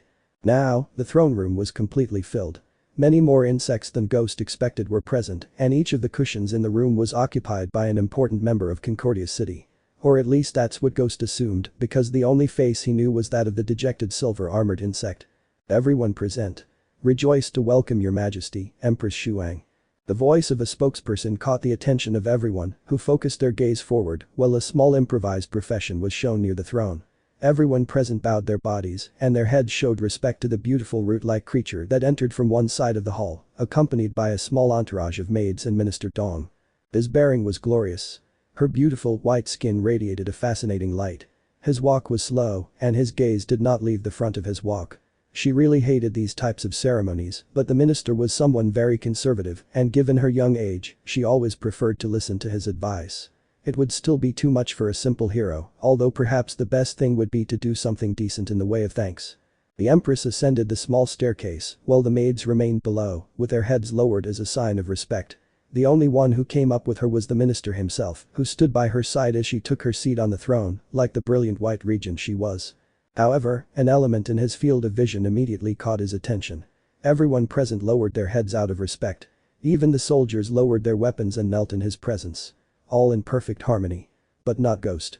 The Ghost remained motionless in his chair. Her cold and listless gaze, stubborn from so much opulence, was fixed on the eyes of the Empress as if it were any other insect, lacking all the political position that she carried. It was the first time Shuang saw a discordant element in the perfect court professions. And that dead look was really chilling. How can you not bow your head before His Majesty?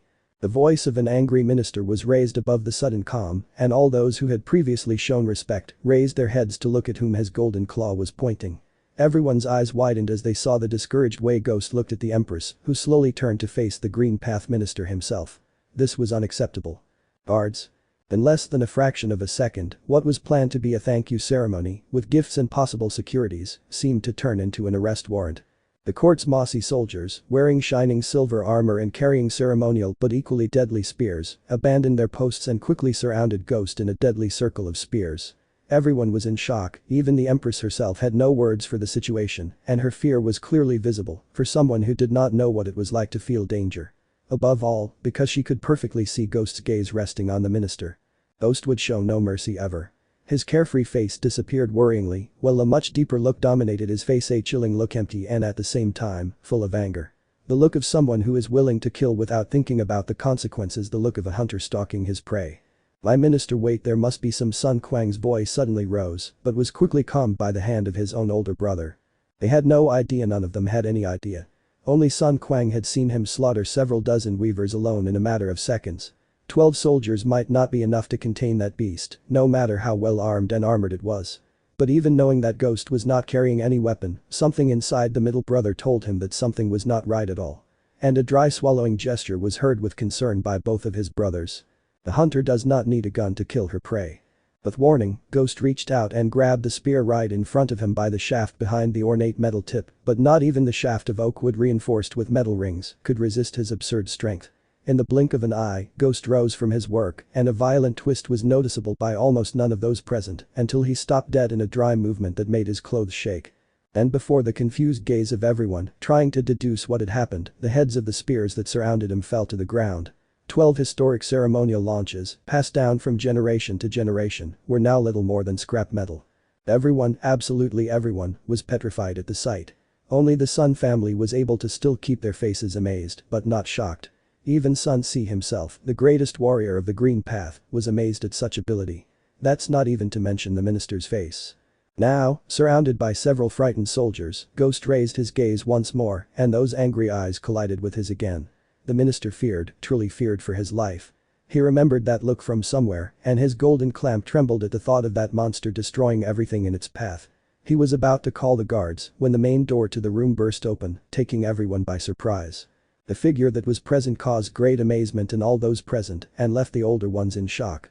It was a colossal insect. One that surpassed in size everyone present in the room. His walk was hurried, and despite appearing to have been uninvited, no one stopped him as he approached dangerously close to the throne. Ghost turned his head slightly back, but he didn't even flinch at his presence, because he knew very well who he was, although he wondered why he was there. This was his very teacher after all. The hunter came forward, while the soldiers with broken spears recoiled in shock. Ghost's gaze relaxed at her presence, but his countenance was still as gloomy as it used to be. However, seeing his master kneel in front of the throne was something that amazed even someone as expressionless as him. Great Empress Shuang, regent of Green Path and beyond the forest borders, I know that my words no longer have weight, but I greatly ask for your forgiveness on behalf of the young man here. Empress Shuang literally had no idea who it was. He must have met her when he was too young to remember. Perhaps when his mother the White Lady was still alive. I had never seen such a large insect on the court before, much less one overgrown like that. The root looked to the side, but was just as stunned to see Minister Dong's face. The gold-ornamented beetle gaped at what his eyes revealed. Never before had he left his place during a short meeting, but even someone as fond of rules as he was, would put them aside to go down the stairs and approach the new guest with a heavy walk. Much more was the astonishment of the Empress when the minister fell to his knees before someone other than her. I never thought I would see him again, Lupu-sama. The minister's words quickly traveled throughout the room, impressed to hear a legendary name. Much more, seeing that legend was still alive. Even the members of the Sun family widened their eyes, hearing the name of the one their father once called master. SS Lupu-sama. Lupu-sama. Lupu-sama. The hunter's name echoed in the mouths of several of the older nobles, who could cry just by seeing him, just as the minister himself was doing. Ghost remembered that the teacher once told him that he was once a great soldier of the Green Path, but he never expected that his simple presence would cause such a reaction from those present. As always, there was so much I didn't know. Are you the great Lupu? Shuang's own voice rose from her throne, as energized by hearing the name of a legend as the name of Hera herself had caused her. Only this legend was in front of her right now. In Great Lupu. The undefeated general of the East. The destroyer of armies. The one who is capable of crossing the earth with just his strength. Those titles tend to exaggerate quite a bit, your majesty. On the other hand, I am now just a shadow of what I once was. My old friend, where have you been? The minister asked, still with tears in his eyes. No, we didn't hear from you again since the Battle of 100,000 Tears. Suddenly, the hunter's face became somewhat nostalgic when he heard that name, as well as that of everyone who knew what it meant. That battle between Mosses and Mantis, just beginning the Worm Emperor's crusade. It is speculated that 100,000 souls were sent to the world of the dead those days in the northern area of Fungal Wastes. I am sorry, but after achieving victory I knew I had to do something different, something too important. So important, how to leave everything behind. Yeah. The hunter responded sadly. The minister showed a face that was equally worried and confused. He didn't need to know, at least not at that moment, but his mind was in chaos at that moment. The only thing he could do was turn around and look at his empress, who with a single movement of his head knew that the words of this insect had to be heard. Mr. Lupu. Shuang's voice was not delayed. You asked for forgiveness on behalf of this young man, can you know the reason? He is my apprentice, your highness. And he may not understand some things, but he's not a bad bug. The hunter turned his head and looked at the young ghost, who was still standing with the broken spearhead in his hand. Their gazes met for several seconds, as if they were speaking without saying words. Ghost's gaze was cold and challenging, one that only the hunter himself would be able to not only hold, but impose. And after several seconds, Ghost dropped the spear, making a loud noise as it hit the floor, leaving everyone very surprised to see him crouch down of his own free will. Although his face seemed to be out of harmony with his body. What is your name, Lord Warrior? The Empress asked. Ghost. He responded simply, something that many still did not like. It's a great pleasure to meet you, Ghost Dono. Tell me about your achievements in battle and how your actions have saved this kingdom, and as Empress, I thank you on behalf of all the citizens of Sendero Verde. It is my joy to have such a brave soldier. He is not a Sendero Verde soldier. Sun Quang interrupted with the truth. Isn't he a soldier? What is it then, mercenary? What do you want, money? The minister asked without mincing words, because despite everything he still did not see him favorably, but Ghost did not answer a word. Ghost Dono. Empress Shuang's voice dropped the murmurs that were already beginning to spread throughout the room. Is that true? No. He answered dryly. Then why did he do such a thing? Why do I fight to save this kingdom? Ghost went blank for a few seconds, while everyone waited for his response in silence. The hunter himself looked at him, repeating a single phrase inside himself. Diaresis, come on, Ghost, I know you can do it, Diaresis. Then Ghost spoke. Because I could see it. Could you see it? The minister asked with many doubts. I could see the city, the inhabitants of Sendero Verde, I could see the lifeless bodies on the streets. Feel the smell of blood again in my nose. I could see the houses on fire, and my skin trembled before the cruelty of the merciless fire. I could see what would happen if the weavers won, and I was terrified. Those words penetrated deeply into those present. Everyone who ever held a gun knew immediately what he meant, and immediately their gazes lowered with regret as they remembered that idea. However, those who have never known such danger were faced with a very cruel reality. However, no one was more shocked than the Empress herself. The protective bubble that Minister Dong had created to protect her burst violently before the mental images that the warrior's words created in her head. A reality much more infamous than she thought, even knowing that war was something bad, but not able to imagine to what extent. She was the pinnacle of innocence in this regard, and Ghost was her natural opposite. And seeing the angry way Ghost clenched his fists until his own blood dripped onto the floor was a clear sign of them. The young Empress's eyes fell sadly. A look that he did not show again since he overcame the death of his mother. The look of someone who stretches his white wings, but they burn and become rough in the face of harsh reality. An image that made the minister's heart cry, now that he was unable to know if so much overprotection on his part would have been good, but it was already done. Ghost-sama, the sudden change in the Empress's voice was noticeable, and the fact that she had called him with so much respect worried several people present. What he did yesterday for our people, it is something that I will never be able to make up for. Now I see it like never before, and it saddens me. Your Highness, a moan of lamentation escaped from Dong's own heart. However, there is something I can offer you. Everyone looked with curiosity, even Ghost himself, which was quite strange. 10,000 yen. A property with sufficient land and the rank of general within the Sendero Verde army. The astonishment in the room was impossible to hide. Soon the murmuring shot up in every corner, knowing that this was simply too much. The only ones who did not show that degree of confusion were Ghost and Lu Bu themselves, in addition to the members of the Sun House who showed more interest than shock. Lu Bu, but, Your Highness, that's too much. The minister couldn't help but try to reason with her. I know, Minister Dong, this is a whim of mine. The murmur was quieted, and not even the air entering through the door generated the slightest noise. Everyone looked at the Empress in amazement, unable to believe what had happened. But neither their eyes nor their ears had lied to them. Well, Ghost-sama. Do you accept the offer? Ghost didn't respond immediately.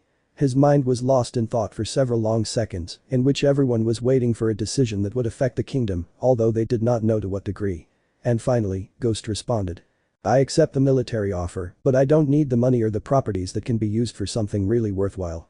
A very challenging answer, but at this point no one would dare to protest. Alright. I still insist that he at least accept a small home where he can stay and live. As you order, Your Majesty. The fact that Ghost had called the Empress that way showed that the agreement had been sealed. Something that made the Empress smile, as if she had won an important match, even when the Ghost did not change its expressionless face. However, no one was more astonished than the rest of the nobles present. Who in their right mind would reject a monetary offer and a property of such scale? That young man sure wasn't right in the head. However, it would be a loyalty that would take a lot of work, because when Ghost stood up, he turned around and left without saying anything else. Something that made the hunter shake his head, while the rest watched in shock as he retreated, violating several court protocols at that moment. Where did you get that boy from? By this point, the minister was too tired to maintain the labels. It's a long story. I know he can be difficult to deal with, but I know he still has a lot of goodness in that heart. Lu Bu-sama, the Empress's voice interrupted the conversation of old friends. What happened to Ghost-sama? Those eyes I had never seen before. The hunter sighed regretfully. I didn't know if I should tell, but at this point I was in no position to hide anything. And while he was organizing his ideas, a thought crossed his mind. Diaresis, what I must do for you, Your Majesty. Blanca Diaresis, and finally he made a simple comment, which would darken the illuminated room with its heavy aura. Your Highness, those are the eyes of someone who lost everything on Red Night. Chap. 18. The crude reality. Finally, and much more delayed than Ghost would have liked, one of the messengers arrived where the Ghost was and gave him the news that the Empress was ready to see him. All this protocol stuff was really overwhelming, but I wasn't willing to continue opposing it. I just hoped that one day such a delay wouldn't cause some tragedy. Ghost walked up the steps of the palace at a brisk pace, even though the servant behind him, who should have been at the front in principle, was doing his best to catch up with him. In vain, of course. The knight reached the last step, and the guards did not delay in opening the doors, and just in time for him to enter like a horse that does not look to the sides. The palace was ready for an official reception, but he couldn't care less, and he got as close as he could before kneeling before the Empress, this time of his own free will. The court challenge had not even arrived. And Sun Si was the only one of the family who was in the palace when the news was broken, so he would be the only one present until the rest arrived. Bostono. We are glad for your return so soon. Where is your teacher, Lu Bu-sama? Minister Dong asked. The teacher left, following important clues that will definitively settle the plot behind this conflict between the Moss Eater and the Weavers. Fast and concise, as it always used to be. We assume they have discovered something. Yeah. We found traces of gunpowder in a forgotten passage between both kingdoms. The probability that the Empire is behind this is too high. The Empire? Why doesn't it surprise me? The Sun family member mentioned with displeasure. If the Empire is pulling strings behind our backs, we're going to have to act more carefully. Minister Dong, do you have any idea what they might be up to? Your Highness, the Empire is so divided that it is impossible for me to even imagine what they could have in mind. Sendero Verde does not even have common borders. Most likely, they are simply trying to weaken all kingdoms equally. It's an option, Sun Si Dono. But I would like to think that there is something more to all this. Also, the simple fact that they were able to take down a deep nest con makes me fear even more. Minister.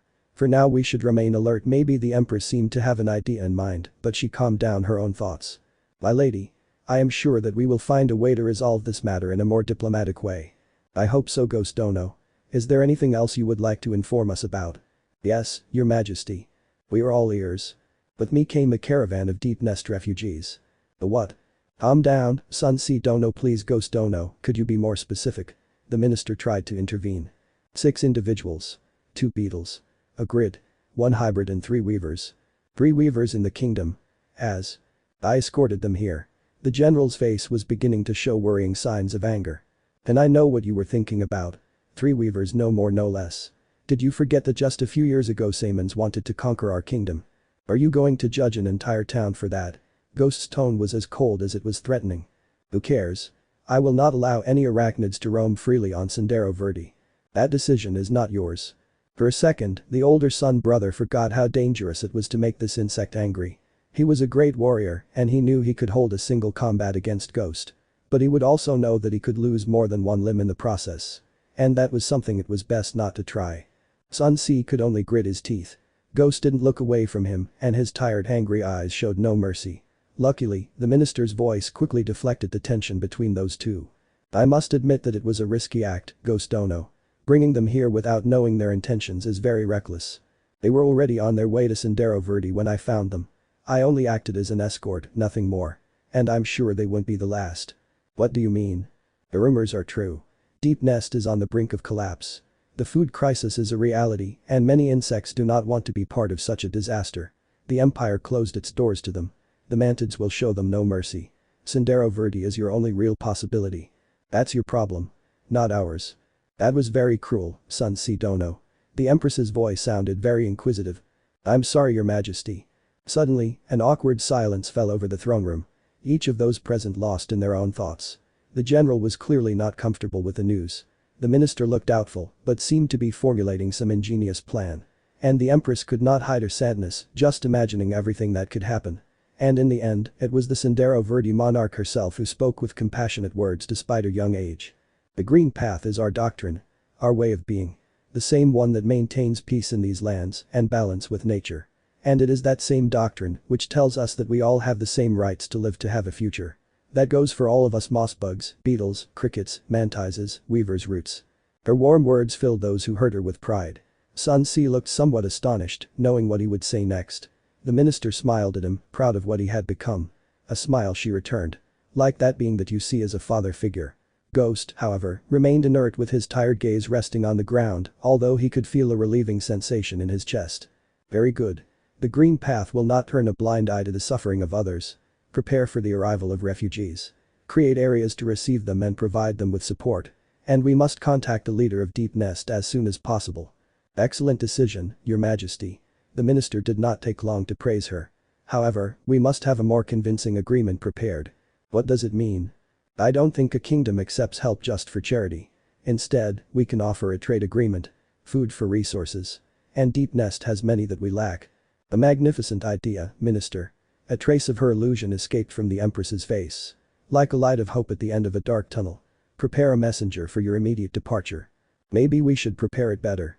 What do you mean, Sun Si Dono? The minister asked, knowing that he was up to something.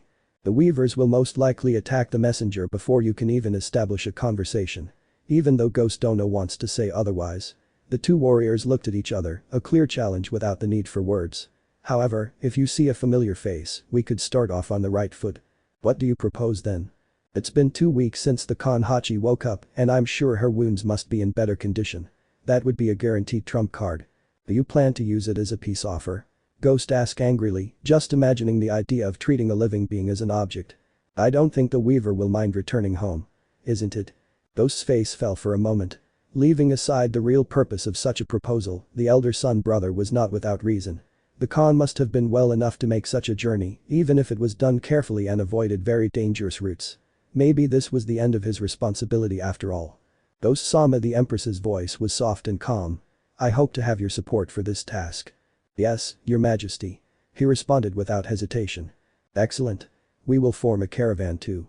That is not a good idea, Minister Dong. Why do you think that, Ghost Dono? The little I know about weavers is that they don't care about protocols or professions. Also, sending soldiers might not be a good idea. For now it is best to go in a small group. You have something on your mind. Yeah. The merchant who brought us can take us in his cart. He's a local, and I'm sure he'll return the favor. In that case, it would be better if it were just Kanhachi, Miss Bretta as a temporary nurse in case complications arise, and me. It's not a bad idea, but I have to add something. Sun Si's voice suddenly rose. I think someone close to the court should go to establish more concrete agreements with Deep Nest. Usually I would suggest my brother Quang, but he is too unstable for such a task after father's death. And my sister is still very young. For this reason, I would recommend going personally. That is very risky, Sun Si Dono. 2 generals in the middle of enemy territory is not sensible at all. If something happens, I don't even want to imagine it. Don't worry, Minister Dong. With the evidence we have and the reasons, I hope that Matriarch Hera will at least listen to our proposal. The room fell silent once again. It was a very risky idea, but they didn't have many options either. Dealing with Hera, the beast, was something no Sendero Verde politician would be able to do given his natural intimidation. Sun Si could do it, but endangering the new head of the Sun House was not sensible at all. The minister looked back at the insects present, and the fear on their faces confirmed his fears. Sun Si looked confident for the task, but he tended to be impulsive at times. Sun Quang was the best option, but just as he had said, he was not fit for such a task. And on the other hand, Ghost always kept his eyes down, and knowing how he felt about it was a mystery. In the end, he turned his gaze towards the Empress, but as he supposed, she was still too young to be able to make such a decision. If only he himself were younger, he would go personally. He assumed then that there were no other options. Very well then. Sun Si Dono, Ghost Dono. We entrust you with this vitally important task. And we pray that peace and mutual dealings be established between Sendero Verde and Nido Profundo. When do you plan to leave? Tomorrow morning. Ghost answered without hesitation. Are you not planning to rest from your trip? As long as I know that there are insects suffering, I will not be able to rest. The phrase full of honor without a doubt, but with an overwhelming weight. Words that the ghost took literally, and why his face always had those pronounced dark circles under his eyes. After all, it's been 7 years since he was last able to sleep without the screams and fears of the past tormenting him. Understood. You can withdraw. Ghost stood up without waiting and turned to leave the throne room. However, a figure caught up with him on the way when he was already halfway up the stairs towards the city. It was General Sun Si. In a hurry somewhere? I will notify Mr. Farragle of the situation. Is that who brought you? Yes. Well. I will go with you. I want to see these weavers in person. Without stopping walking, Ghost looked towards the eldest son with a menacing face. As if I was warning him not to try anything stupid. It wasn't a threat, but with the way the ghost looked, it was hard to think otherwise. Although, Sun Si would not let himself be bowed down by that. Do what you want. Both insects walked at a hurried pace towards the south gate, where the caravan had settled until they received instructions. Walking next to Ghost was overwhelming in many ways, from his not speaking unless strictly necessary, to his long strides, as if he were always desperate to reach his destination. At least the insects that recognized him and showed their respects were a relief for the eldest of the Sun House, who was not used to this type of walking through the city's keys. Finally they arrived. Taking advantage of the fact that Lieutenant Ming approached to give them a report, Sun Si managed to catch some breath while Ghost continued towards the caravan. The arrival of the generals caused a commotion, but Sun Si himself managed to calm them down as Ghost simply continued his course and left with that old beetle to talk somewhere else. Surely he would already be telling you what happened and asking for your collaboration. Once Sun Si managed to surreptitiously catch his breath, he approached the newcomers to analyze them personally. The first to see was the beetle's family, a weaver and her hybrid daughter, which was something strange in the general's eyes. However, the three showed their respect and in a way thanked him for his welcome. Sun Ce just nodded his head, maintaining his social status, and displayed some air of superiority. He was one of the most important figures in Sendero Verde after all, and that escort on his back was all he needed to prove it. I had to make it clear who was giving the orders, since Ghost did a terrible job in that regard. Right behind the family, there was another Weaver and a Grid, which were just as obedient as the previous three. A good sign, knowing that at least they might not have problems in the future. That would make 5, and with the bigger bug Ghost was talking about it would make 6. Where was the 7th? Sun Ce looked around and searched a little, and soon saw a red figure near the stables, which was feeding the deer that had pulled the cart to Green Path. As soon as he saw her, Sun Ce's eyes widened. That red figure, that bearing. It couldn't be. It was impossible for it to be her. The one against whom he fought in the attack of the Weavers. He generally left his escort and walked past them all, his footsteps heavy on the ground as he approached. Hornet did not know that she was in the sights of one of the most lethal warriors of Sendero Verde. As she moved she placed the fruits in front of the deer, but soon her warrior instinct told her that something was wrong. As soon as the Weaver turned around she saw him, and her eyes opened as wide as Sun Ce's own were. It was him, he was the warrior who had faced her in that battle, and she involuntarily swallowed at the thought. Sun Ce was standing in front of her, a few steps away, and it did not go unnoticed how he rested his hand on the pommel of his whip sword. Hornet had left his needle inside the cart, so he would have no way to defend himself. This didn't look good. Oh, my apologies, apparently I was confused with another insect. Sun Ce's phrase surprised Hornet immediately because, unlike the Green Path General, she was incognito with all those marks on her mask, which gave her a different appearance. Something she completely forgot when she saw her opponent right in front of her. AI this. It's okay, miss. I apologize for my confusion and abruptness. Okay, I guess in her eyes all Weavers are equal. That. No, it wasn't what I wanted. Sun Ce stood still. Literally. He didn't know why, but the words wouldn't come out of his mouth. His heart was pounding, and he did his best to keep breathing calmly. What was that feeling? Why did he feel so strange in front of this Weaver dressed in red? Was she a witch or something similar? Sun Ce had never felt so strange in his life. Meanwhile, Hornet could only try to smile at the insect, praying to all the entities he knew that it would not discover his identity. Well, I think I should retire. It has been an honor, miss. I'm Zoo, sir. I'm calling C, it seems to be serving them. What the hell was happening to him? Was something? Sun Ce wondered, unable to find an answer. This was new to him. Would it be fear? Fear for that Weaver? I didn't believe it. It was definitely something different. Something new. Thank Mother Nature that Lieutenant Ming got him out of his difficulty. General, everything in order? Yes, I was just meeting the refugees. Is General Ghost done yet? Yes, General. He left a few minutes ago. He must be a bastard. Arg, he left me behind. That insect is insufferable. It's okay, Lieutenant. Continue with your activities. They will soon receive news from the palace, but for now let the group know that Sendero Verde will welcome them. Yes, sir. Once the order was given, Sun Ce turned around and walked into the city. His words soon calmed the hearts of the refugees, who almost cried with joy, knowing that they would have a chance to start a new life. A calm one without great fears. However, Hornet's face did not show any joy. As soon as he heard the name Ghost, his expression turned cold and vengeful. That bastard who took his sister from him had come and he didn't know it. He couldn't wait to claim his revenge, and as soon as night fell, he would go on his quest to end this once and for all. To settle her blood debt and be able to get out of this painful loss that dragged her so much into the past. Tonight it would be the night of his hunt. It's Red Night.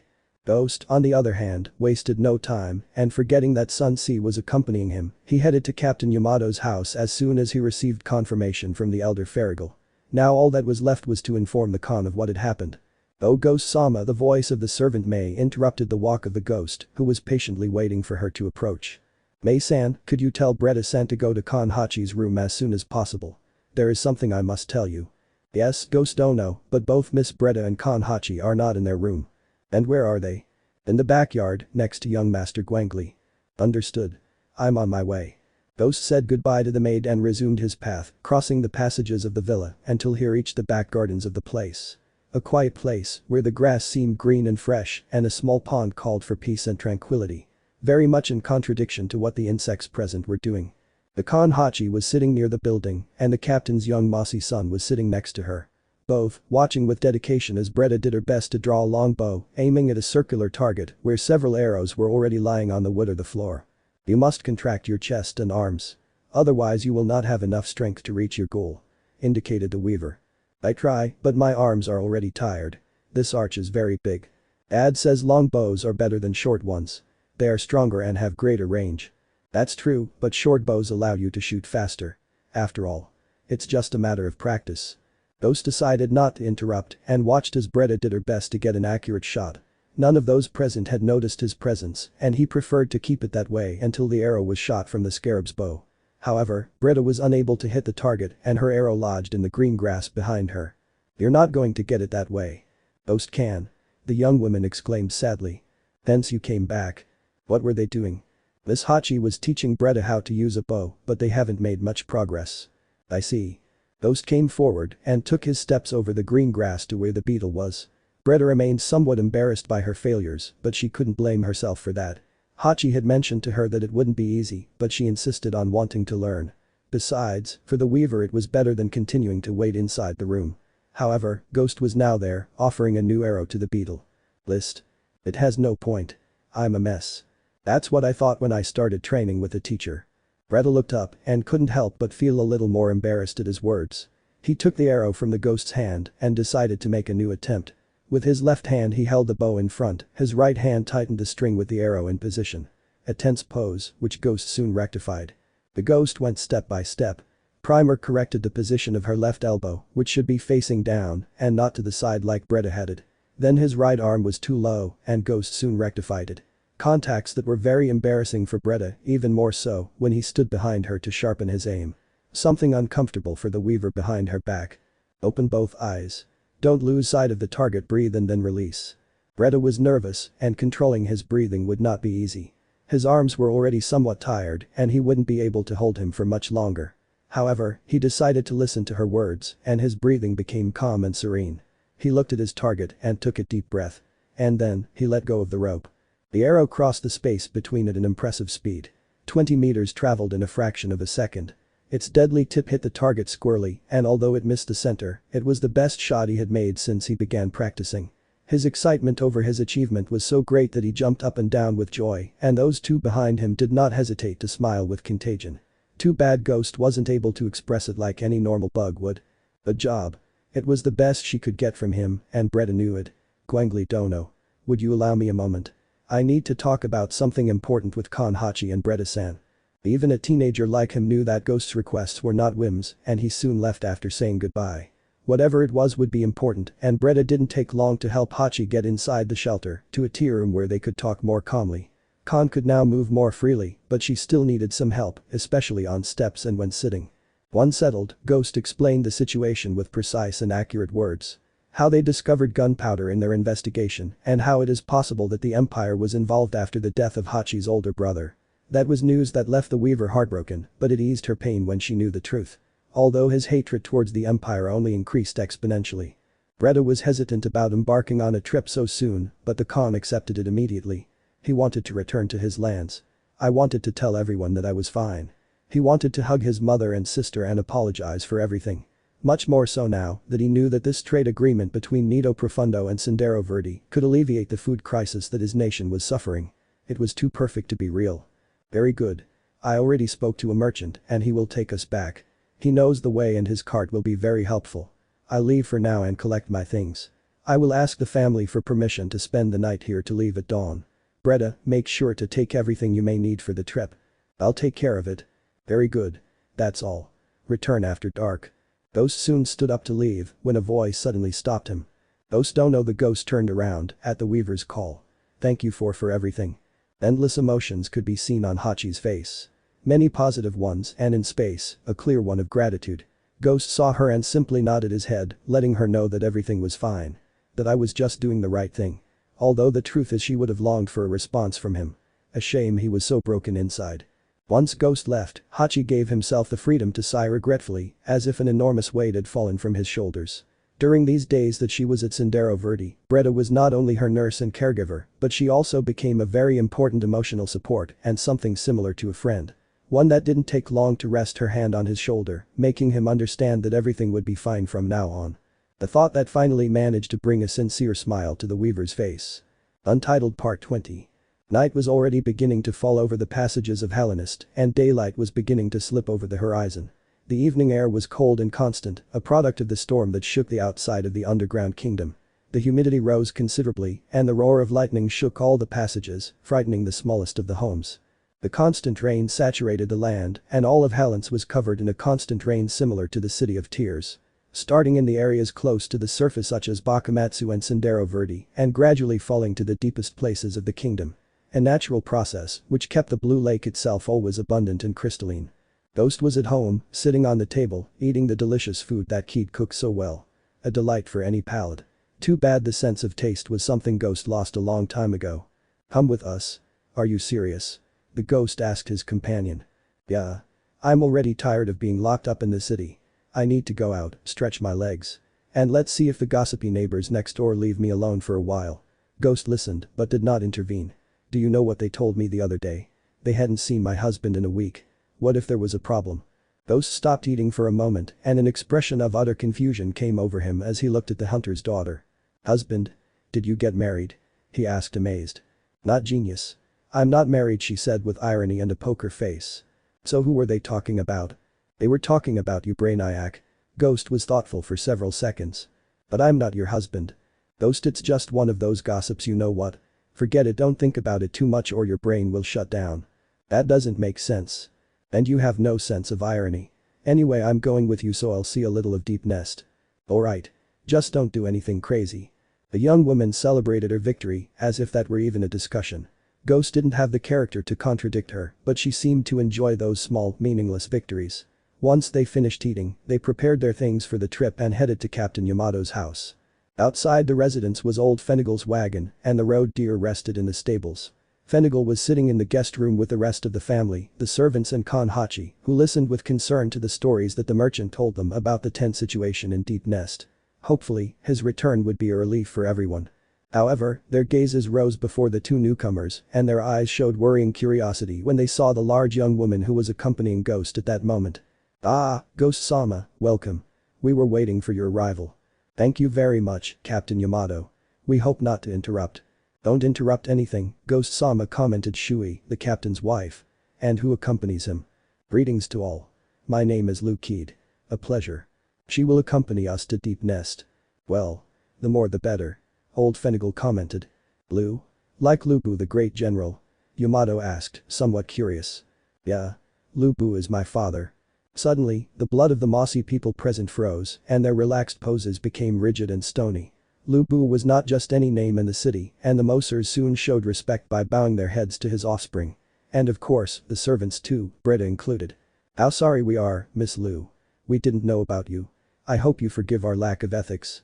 Calm down, Capron. I am not my father. The respect you owe him you don't owe me. But. Alright. Captain Yamato. Ghost intervened. Keed has her own way of seeing the world. Coming from you, it's all new. It's not that big of a deal. There were many mixed feelings in the room. For those who had the knowledge, the daughter of Sendero Verde's greatest hero was there, in front of them like an ordinary citizen. Something that calmed them down a little, but still left them tense at times. On the other hand, there was Ghost, who, despite his expressionless face, was much more talkative with her. As if he was someone important to him. Hachi and Breda did their best to hide their discontent, but for someone like the lady of the house, those hidden pouts did not go unnoticed. It was time to untangle this ball of yarn. And tell me, Miss Keed. Shui's voice caught everyone's attention. He has lived here in Concordia City for a long time. Not much. He used to come to town several times a week. But we lived in a modest house on the outskirts of the city. So he moved not long ago. 2 weeks more or less. How long has it been since we moved, Ghost? 16 days and 15 nights. It was not necessary to be so precise. Several people's eyes opened a little wider. Why was she asking Ghost in the first place? And what did he mean by moving? Was Ghost involved in something? The doubt was too much to contain. I suppose she came accompanied. With his father, the great General Lu Bu, I suppose. Honey Yamato tried to stop her, but in vain. Don't worry, Captain. Yes, my father, Ghost and I came to town when they offered Ghost the house. Oh, I see. They moved in the same day. What a coincidence. It's not. We lived together after all. The air turned cold as winter after Keed's last words. Several eyes widened as they understood what he meant. Live together. Millions of ideas passed through the minds of those present. Breda was shocked at the news, and Hachi let out a defeated sigh. Hence they lived together. They must surely be very united. This time, it was Sing Su who raised her voice, the eldest daughter of the house.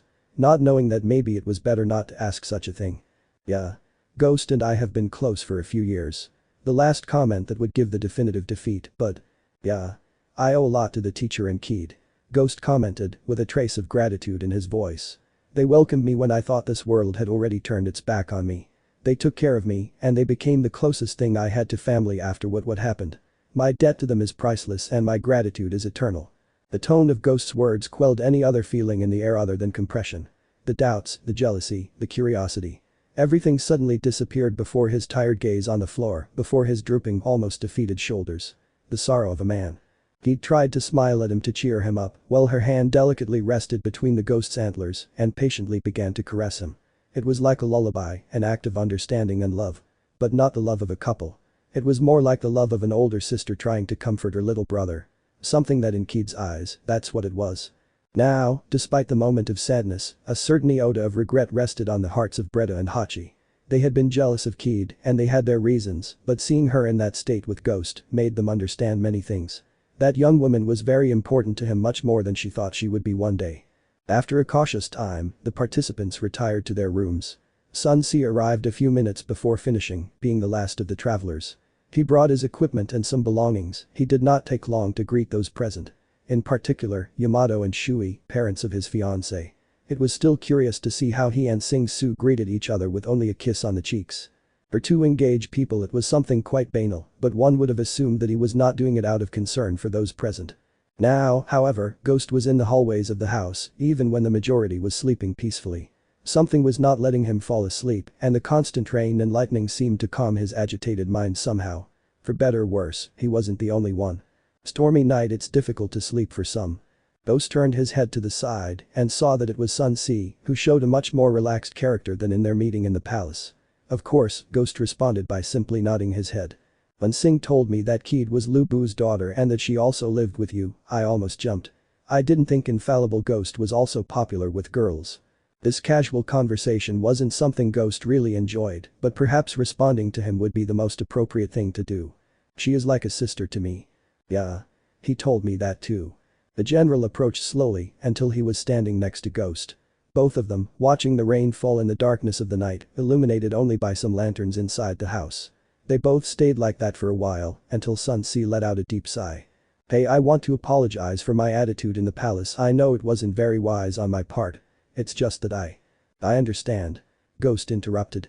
I know what it's like to lose something important. Sun Ce and Ghost looked at each other. The Ghost, with its inflexible exhausted face. The general, somewhat more understanding. A look of understanding. An apologetic gesture. No more words were necessary. Not at that moment. And so they stayed for another long minutes until Ghost finally went outside and let the cold rain wet his body. Are you thinking about getting a cold? No. I'll just go out for a moment. Outside? At this time? Yeah. I need to clear my mind. Well. Remember that we leave at dawn with or without rain. Don't be late. Ghost turned around, giving the general one last look before nodding his head.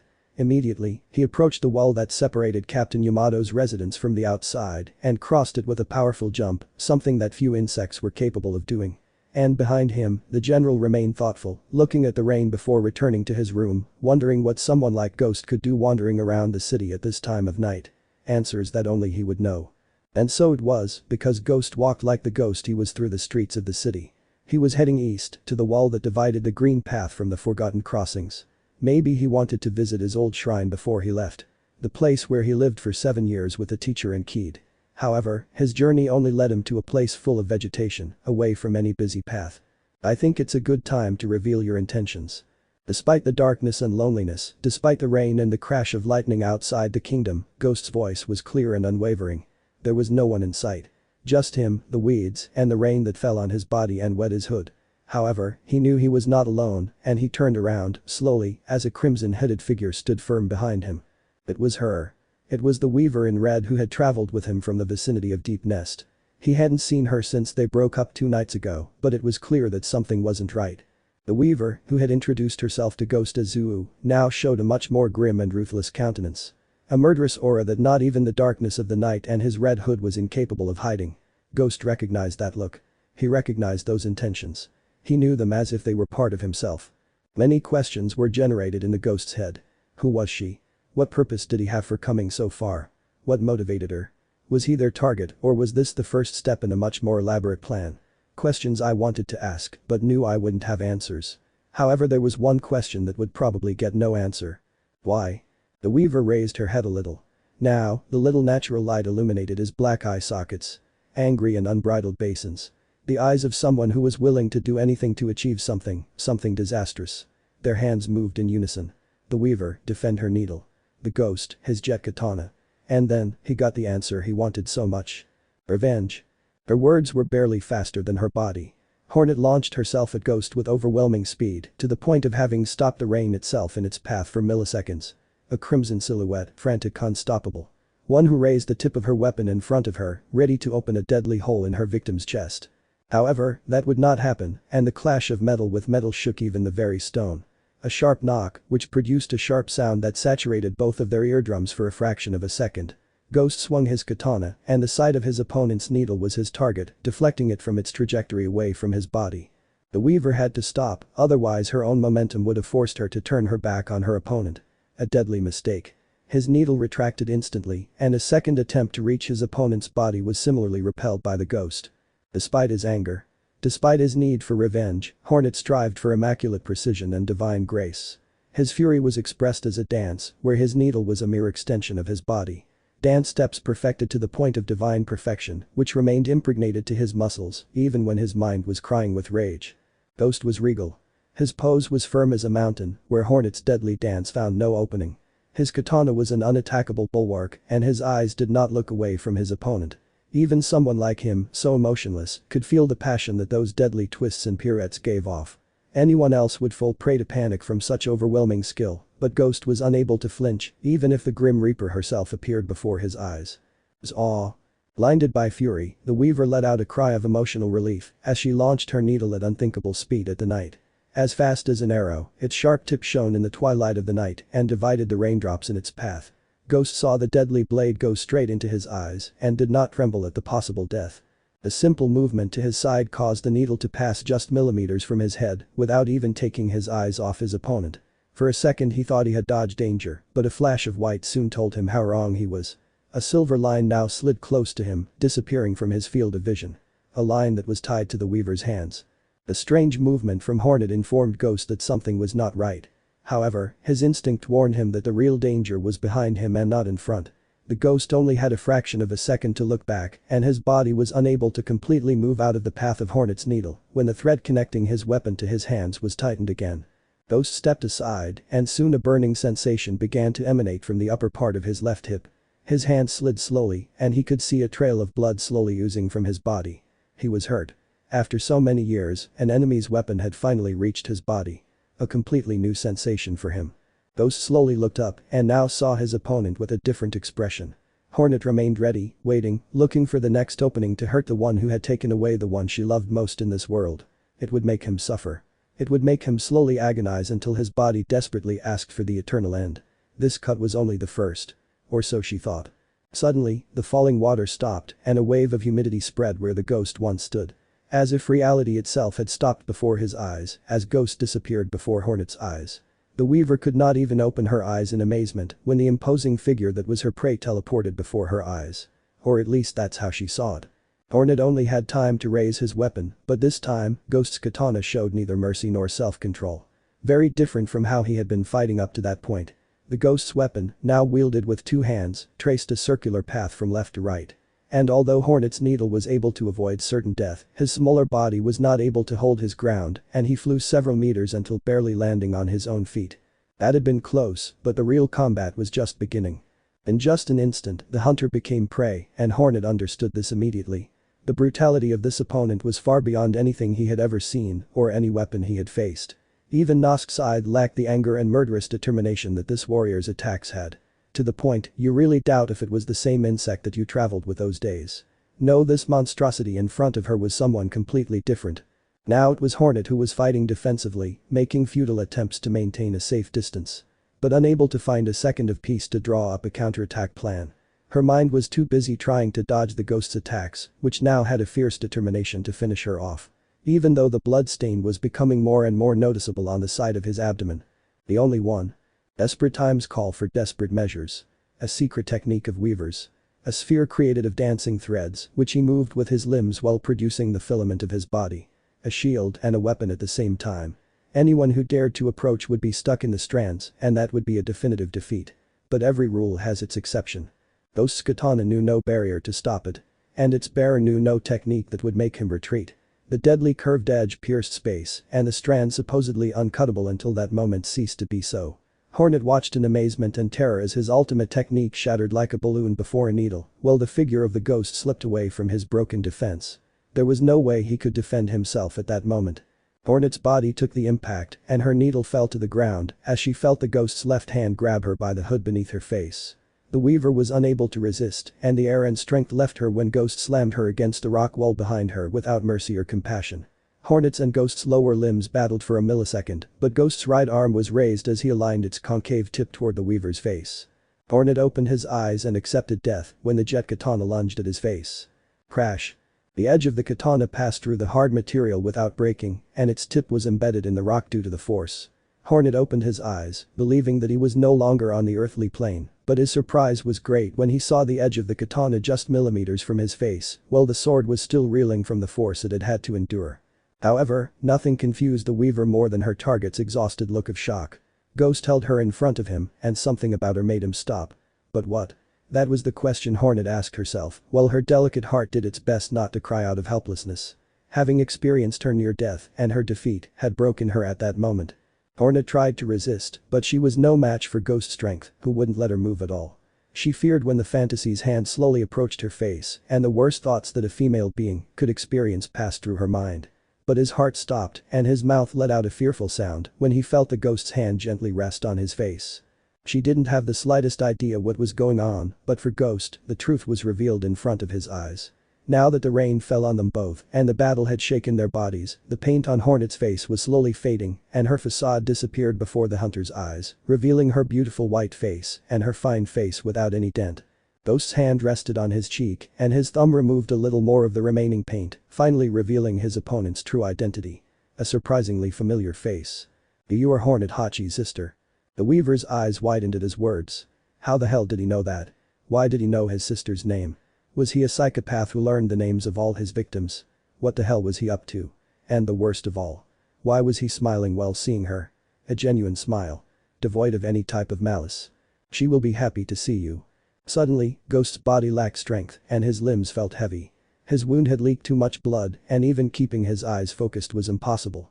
Hornet's grip broke and the weaver managed to put her legs on the ground again while Ghost fell to her knees. The ghost could hear the voice of the person in front of him, but he was not able to understand what he was saying. The world suddenly began to spin in his mind until his body fell weakly to the ground from fatigue. And his vision became absolute black while he stopped feeling the refreshing sensation that the rain left on his chitin. Chap. 20 tears of reunion. The cold made his muscles contract. His own weakness could barely keep him conscious. His body slowly began to regain its senses, freezing and humidity being the first thing it felt. His eyes still could not be opened, but his ears little by little began to feel the constant fall of rain on the rock. It was an even encouraging feeling. Finally, his vision returned to him. A little blurry, but little by little it became clear even when the water droplets fell on his eyes. He couldn't move, although he didn't know why. He assumed it was because of his own weakness, but he could soon feel the stranger envelop his body. Judging by his sense of direction, he knew he wasn't lying down, and that seemed to be a spiderweb. Stuck to a wall perhaps. That would be the most logical answer, but I preferred not to jump to conclusions. However, such a thought was perfectly correct when he looked up and could see everything around him more calmly. I was still outside Sendero Verde, a very characteristic passage full of abundant vegetation.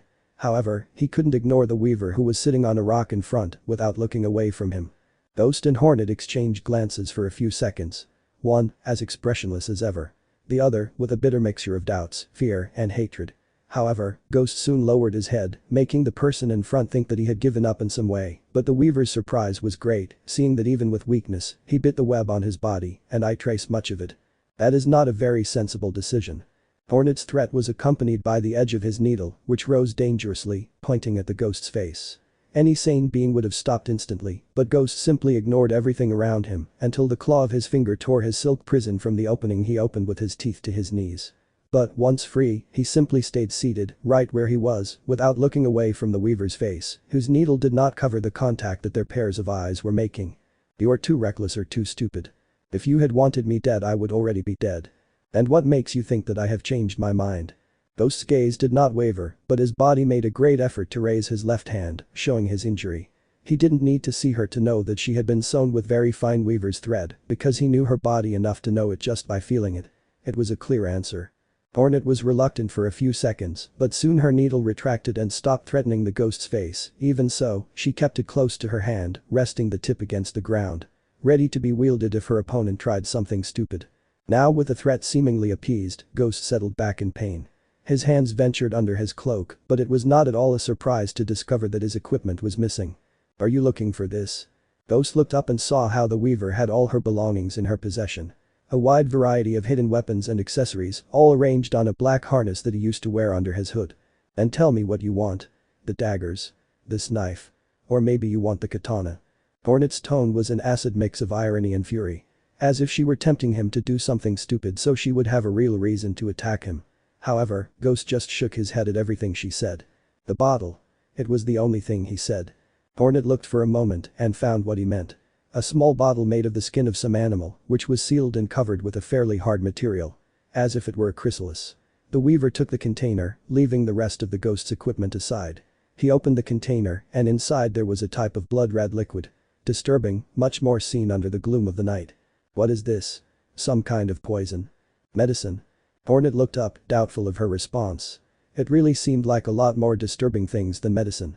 The weaver brought her face closer to the container, trying to check if what she said was true. A fatal mistake. The smell that thing gave off was horrible. A mixture of rot with who knows what. The weaver inhaled the gases too closely, and her expression transformed into visible disgust, with constant attempts to want to vomit in vain. "What the hell is this thing?" "Medicine." The weaver looked at him with many doubts, however, Ghost's expressionless face did not give her much opportunity to discover if what he said was true or false. In the end, he just threw the vial at him, which Ghost caught in his hands in a quick pained reflex. "Well, if you die, you still take away the effort of having to do it personally." Ghost did not pay attention to his words, and without a second's hesitation, he uncapped the bottle and began to drink its contents without breathing. The image for Hornet was disgusting, just imagining what it would be like to feel that nightmare liquid on his taste buds. However, Ghost seemed unfazed and didn't stop until he had emptied the contents onto his stomach. "How the hell are you even able to not grimace while drinking that stuff? Years ago I stopped feeling the taste of things." "Well, that explains how you were able to bite the web without problems. Not even we weavers can stand its flavor." Once Ghost finished, he let himself rest on the surface and let out a long sigh. The wound hurt like hell, but nothing he wouldn't be able to endure. His body was used to injuries, and this one wasn't much different than the ones he had already suffered. Many, of which there were still scars, which Hornet saw while disarming him. On the other hand, the weaver was in a constant state of refusal. In his mind, Ghost's last words replayed over and over again. She was desperate to ask him if what he said was true, if he wasn't deceiving her. But if that's the case, why didn't he kill her when he had the chance? She wanted to ask, but she was afraid of hearing a lie that would encourage her in vain. Hornet wasn't in her pensive state for long, however, as a long sigh from Ghost, accompanied by a grunt of pain as she stood up, brought the weaver out of her thoughts. With an effort drawn purely from his willpower and his lack of sense of self-preservation, Ghost managed to stand up, even though his strength almost abandoned him in the attempt. "You won't get very far in that state. We can't waste time." "Waste time? What do you mean?" "Your sister is waiting for you, let's go." Ghost did not wait for a response and without delay turned around with his back to the weaver.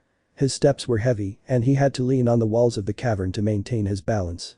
He felt like he would collapse at any moment given his weakness.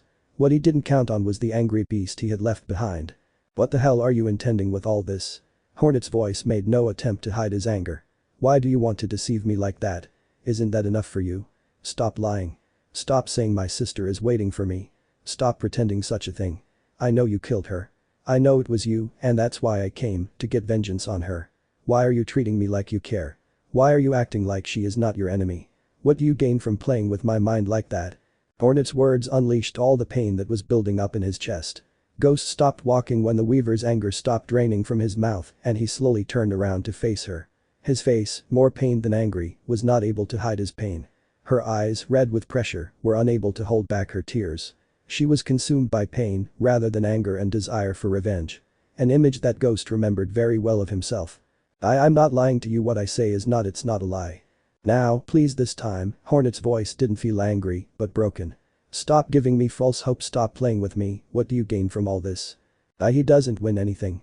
The Weaver looked up, even more confused than before. She desperately wished she could detect something in Ghost's face, something that would confirm her words, or bring her back to harsh reality. But Ghost's face was an immovable, expressionless mountain.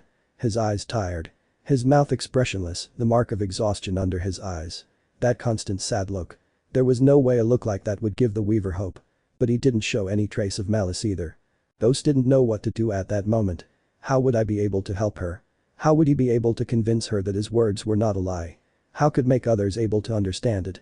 That was something he hadn't been able to answer for over 7 years. And this seemed to be no exception. With nothing else he could do, Ghost simply turned around and walked back on his way. Hornet was taken aback by his reaction. She was really waiting for a word, a gesture. Something to tell him what he should do. Because I should believe him. However, he just turned his back on her. Ghost was doing his best to understand the situation. If he couldn't believe her words, the only thing he could do was guide her towards the truth. However, he couldn't force her to follow him.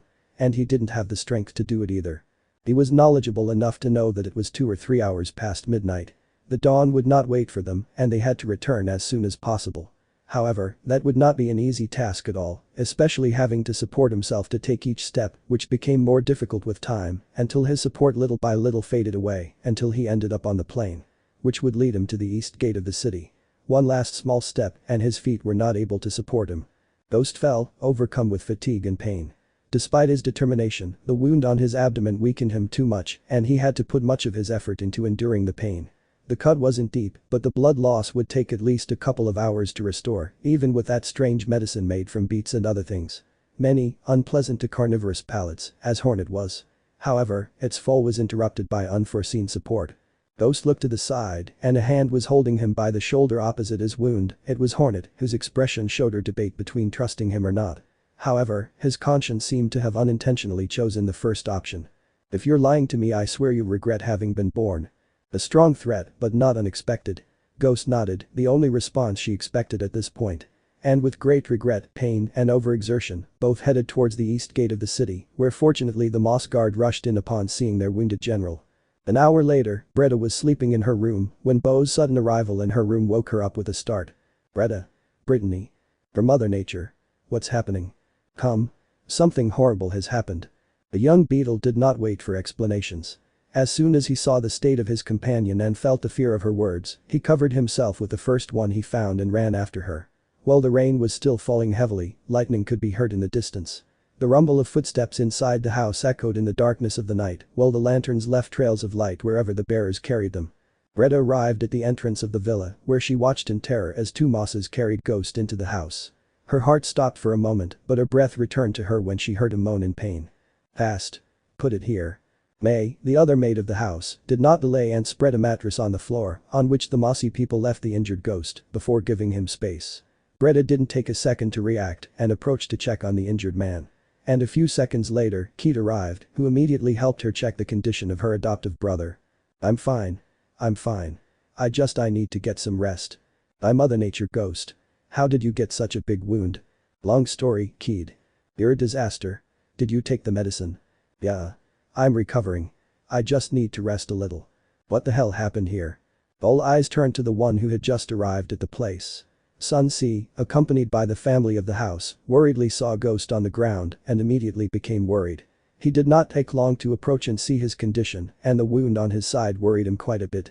Given the sudden event, Ghost's state, the lack of information, and so much confusion, General Sun Si did not take long to draw quick conclusions, which were not entirely wrong. Especially now, when he saw that Weaver dressed in red, stripped of the makeup that previously confused her face. Sun Si's index finger pointed accusingly at Hornet, there was nothing left to hide. What the hell are you doing here? Guards. Capture her. The mossy people present did not know what was happening. That Weaver had helped Ghost reach them and had accompanied them all the way to the captain's house. However, orders are orders, and they did not hesitate to unsheath their stingers and begin to surround Hornet. The Weaver soon sensed danger and began to curse inside herself. Coming was a bad idea. Paying attention to the Ghost was a mistake. Now he would have to fight his way out of there. What are you waiting for? Chap. No. Those words, and the desperate attempt to grab Sun Si's leg, stopped his command immediately. The eldest son looked down and saw how Ghost returned it with determination. As if begging him to stop. The Mosses, confused and not knowing what to do, exchanged their gaze between the fugitive and the discussion of their generals. Everything was too confusing. Hornet saw the opportunity and already began looking for the nearest escape route.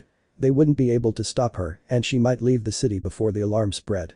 He just had to run with all his strength to the south wall and… Hornet. The sudden intervention of a new voice stopped time. The Weaver in red felt how the rain stopped, how the humidity settled on her face, how the wind stopped blowing instantly. An explosion of mixed feelings was generated in his mind and heart as he forgot all attempts to escape and returned his face to the front. His eyes could not believe what they saw and his body remained static before reality. There, behind those present. Behind the discussion between Sun Si and Ghost, an individual appeared shouting his name. A weaver like her. A reflection of herself, but with two more pairs of eyes on her face. It was her sister who until just a few hours ago she had believed dead and who hope could barely give her any encouragement. After all, he never quite believed the ghost's words. Hornet's legs felt weak, her needle fell from her hand, clattering repeatedly on the wooden floor. He wasn't able to move, he wasn't able to do anything. Just watching Hachi pass through the crowd and run towards her. Was it an illusion? Was it a dirty game of his imagination? Thoughts ran through his mind in a matter of seconds. And they were all eradicated when her sister's arms wrapped around her in a warm, affectionate embrace.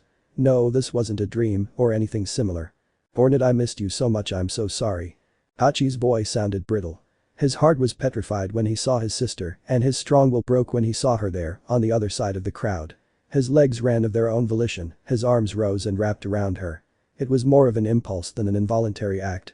And her eyes could not withstand the pressure of her tears as she felt the warmth of her sister, even over the red hood full of cold rain. It took Hornet a few seconds to accept reality. The world that he believed had collapsed little by little was rebuilt inside his heart. His arms, which were not able to move until that moment, returned the hug as he buried his face against Hachi's chest. I wanted to feel it. I wanted to be sure this moment was real. I needed it. And in his sister's chest, he found a warm place to let out his frustration. He did not cry because his iron will did not allow it. But some uncontrollable sobbing could be heard, as well as the sound of his teeth being clenched tightly. The rest was all silence. Many didn't know what to do. Others were wondering what to do. Yamato looked at Sun Si, who seemed very tense in this situation. Especially since Ghost was a break on his authority. On the other hand, the Ghost only looked at the pair of sisters, as if contemplating a majestic scene. Too bad his expressionless face only showed tiredness and sadness. We can't leave things like this. Notify the palace. The Empress must know this. Despite everything, Sun Si could not ignore his duty as a general. General, it's too late, isn't it better to wait until tomorrow? I don't think it's wise, Captain. Given the situation and severity of the matter. We can't ignore it. Leave it for tomorrow, Sun Si Dono. General Ghost, I remind you that we have a duty to fulfill. We can't just ignore it. I didn't say ignore it. I say wait. Nobody is going to leave in these conditions. Tomorrow we will go to the palace early. Very good. Lead the cons to the guests' room. And make sure they don't escape. Tomorrow at dawn we will go to the palace, no exceptions. This time, the elder of the Sun family would not take no for an answer, and so he proceeded. Hachi guided Hornet to where he had stayed all these days, while the Crimson Weaver and the general exchanged somewhat challenging glances. It was clear that one did not trust the other, but given the situation of the kingdoms, it was better not to try anything strange.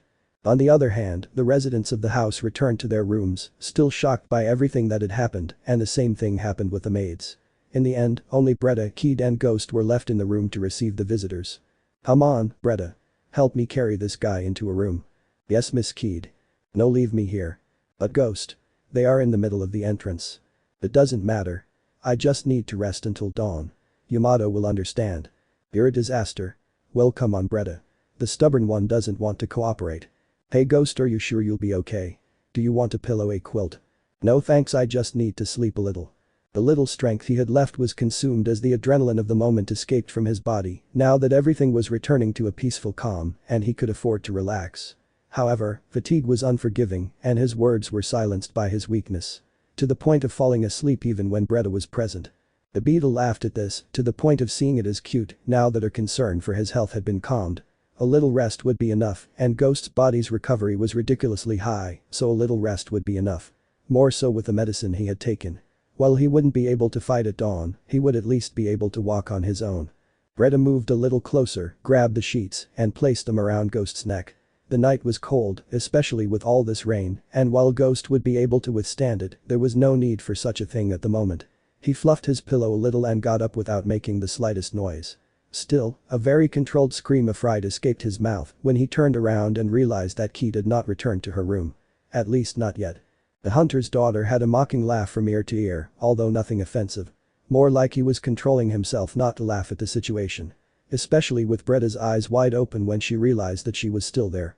Prey to her shame, the beetle passed by without looking back and snuck through the hallway until she reached her room. His heart wanted to beat out of his chest, and the situation had been very uncomfortable. After all, Keed was like an older sister, in Ghost's own words. By Mother Nature. Her mind was torturing her at that moment. However, the reaction was not the same for Keed. Once Breda left the place, her smile transformed into an expression of sadness as she watched her brother sleep. Poor girl, if she knew Ghost would probably never find happiness in this world. At her side possibly she wouldn't find it either. The only thing I could do was pray for her and let her realize before it was too late. Chap. 21 Covenant. The morning after was calm, very different from the agitation of the night. The rain had stopped and the heat was beginning to penetrate the caverns of Hallownest. As was customary, Breda and the maids were usually the first to get up to start preparing for the day before their masters left their rooms. While May and Bo headed to the kitchen to start preparing breakfast and heating water, Breda headed to Hachi's room to see that everything was fine. He approached gently so that his steps would not make too much noise as he walked, and very delicately, he pushed the door aside to see inside the room. The scene before his eyes was tender in many ways. Hornet and Hachi shared the same bed, and the best red one clung to her sister like a baby koala to its mother. Sleeping soundly, like he hadn't slept in weeks. Hachi, on the other hand, raised his head and saw Breda, and with a simple gesture, he gave her to understand that everything was fine, but that he would remain in his room for a longer time. To which the beetle nodded before closing the door just as gently. Now, Breda headed to her next destination, the room to receive guests. Ghost insisted on resting right there. I could only hope that it had not been too cold during the night, since that room was not designed for that. But what a surprise the young woman got when she saw the Ghost's bed completely empty. Breda snorted like an enraged bull. Diaresis, that Ghost was irresponsible. Who knows what the hell he was doing at that time so early in the morning, Diaresis, she said to herself as she looked for him around the place. Diaresis, surely I would be training or exercising. Anything I shouldn't be doing with that injury. Surely he would be hanging around there and not sitting in the patio of the house meditating,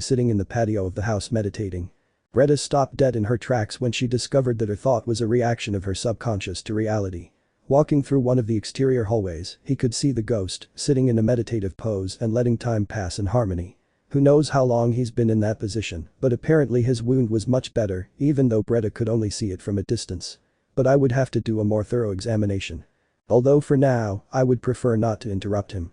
The best thing would be to return to his duties and wait for you to finish, although perhaps that was not the best idea. Diaresis, you hear screams, you hear the sound of metal being forced. The crying of infants, mothers begging. Footsteps running, bodies being cut. The roar of the fire, which devours everything in its path. A pain materializes in his mind and spreads throughout his body. The memories still hit his mind relentlessly. They will not let him rest, they would never denounce him in peace. Ghost. Runs. The last voice that is silenced before the sound of a stinger cutting the chitin. Diaresis.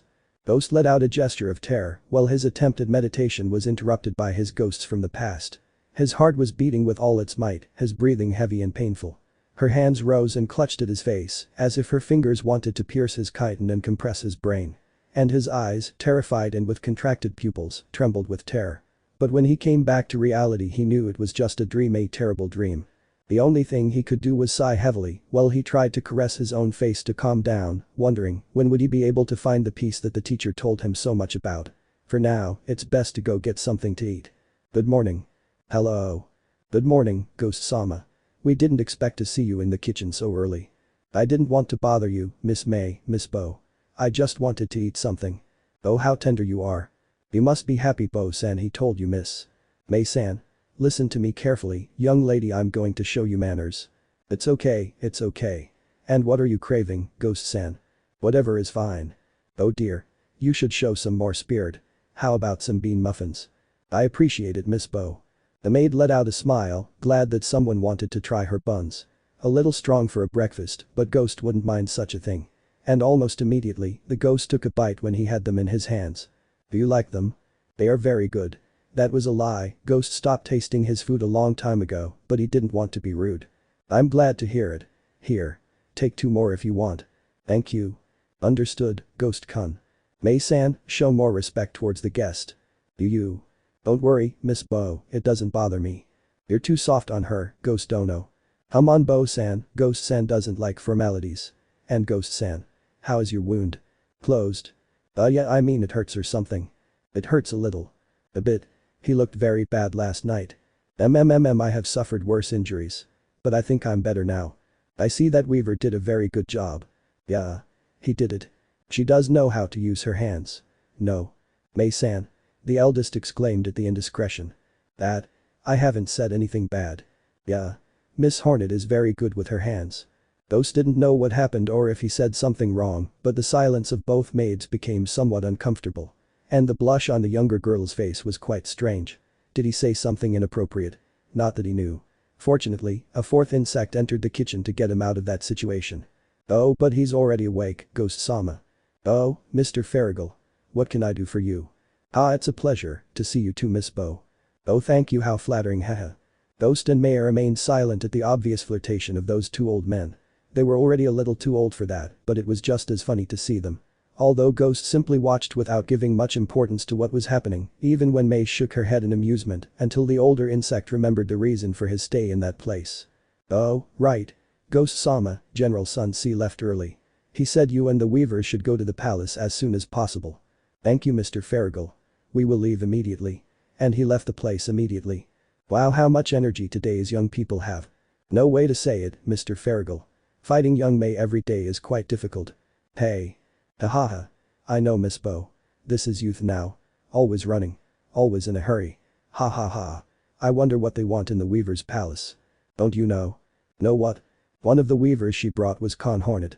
Daughter of Matriarch Hera and heir to the throne of Deep Nest. The old bug lost color upon hearing that. The simple fact of thinking that he treated someone from the aristocracy in a banal way made his blood run cold to the point that he almost fell out of his chair. At least he thanked every supernatural entity he knew that he hadn't said anything offensive on the trip. On the other hand, Ghost was heading to Hachi's room. If they were waiting in the palace for them, they should leave as soon as possible. He hoped to meet Bretta on his journey, but he couldn't see her anywhere. So without any choice, he had to go and warn the Weaving Sisters. Ghost's steps were heavier, and his actions lacked any of the finesse that Bretta showed just half an hour ago. His hand rested on the door, and he opened it without even knocking or making the slightest show of respect. Something that forced him to turn his face away when a pillow flew from inside the room towards him. Aya. Aya. Ghost. 2 screams and his name were heard throughout the house. What Ghost least expected was to see Hachi and Hornet in their underwear while Bretta helped them change their clothes. Hachi covered his body and turned around. Hornet did the same, but decided to face him, throwing him the first thing he had at hand, a very pretty porcelain vase with flowers and everything, which Ghost caught in mid-flight without hardly any effort. We must leave for the palace immediately. And as if it were the most normal thing in the world, Ghost placed the vase on the floor and closed the door as if nothing had happened. And finally, his silhouette disappeared behind the door as if nothing had happened. But what the hell is wrong with that guy? Hornet exclaimed, very annoyed. I'm sorry. Ghost-sama may be abrupt, but I assure you that he did not do it with bad intentions. Bretta was desperately trying to calm her down. Nothing bad. Doesn't he know how to respect?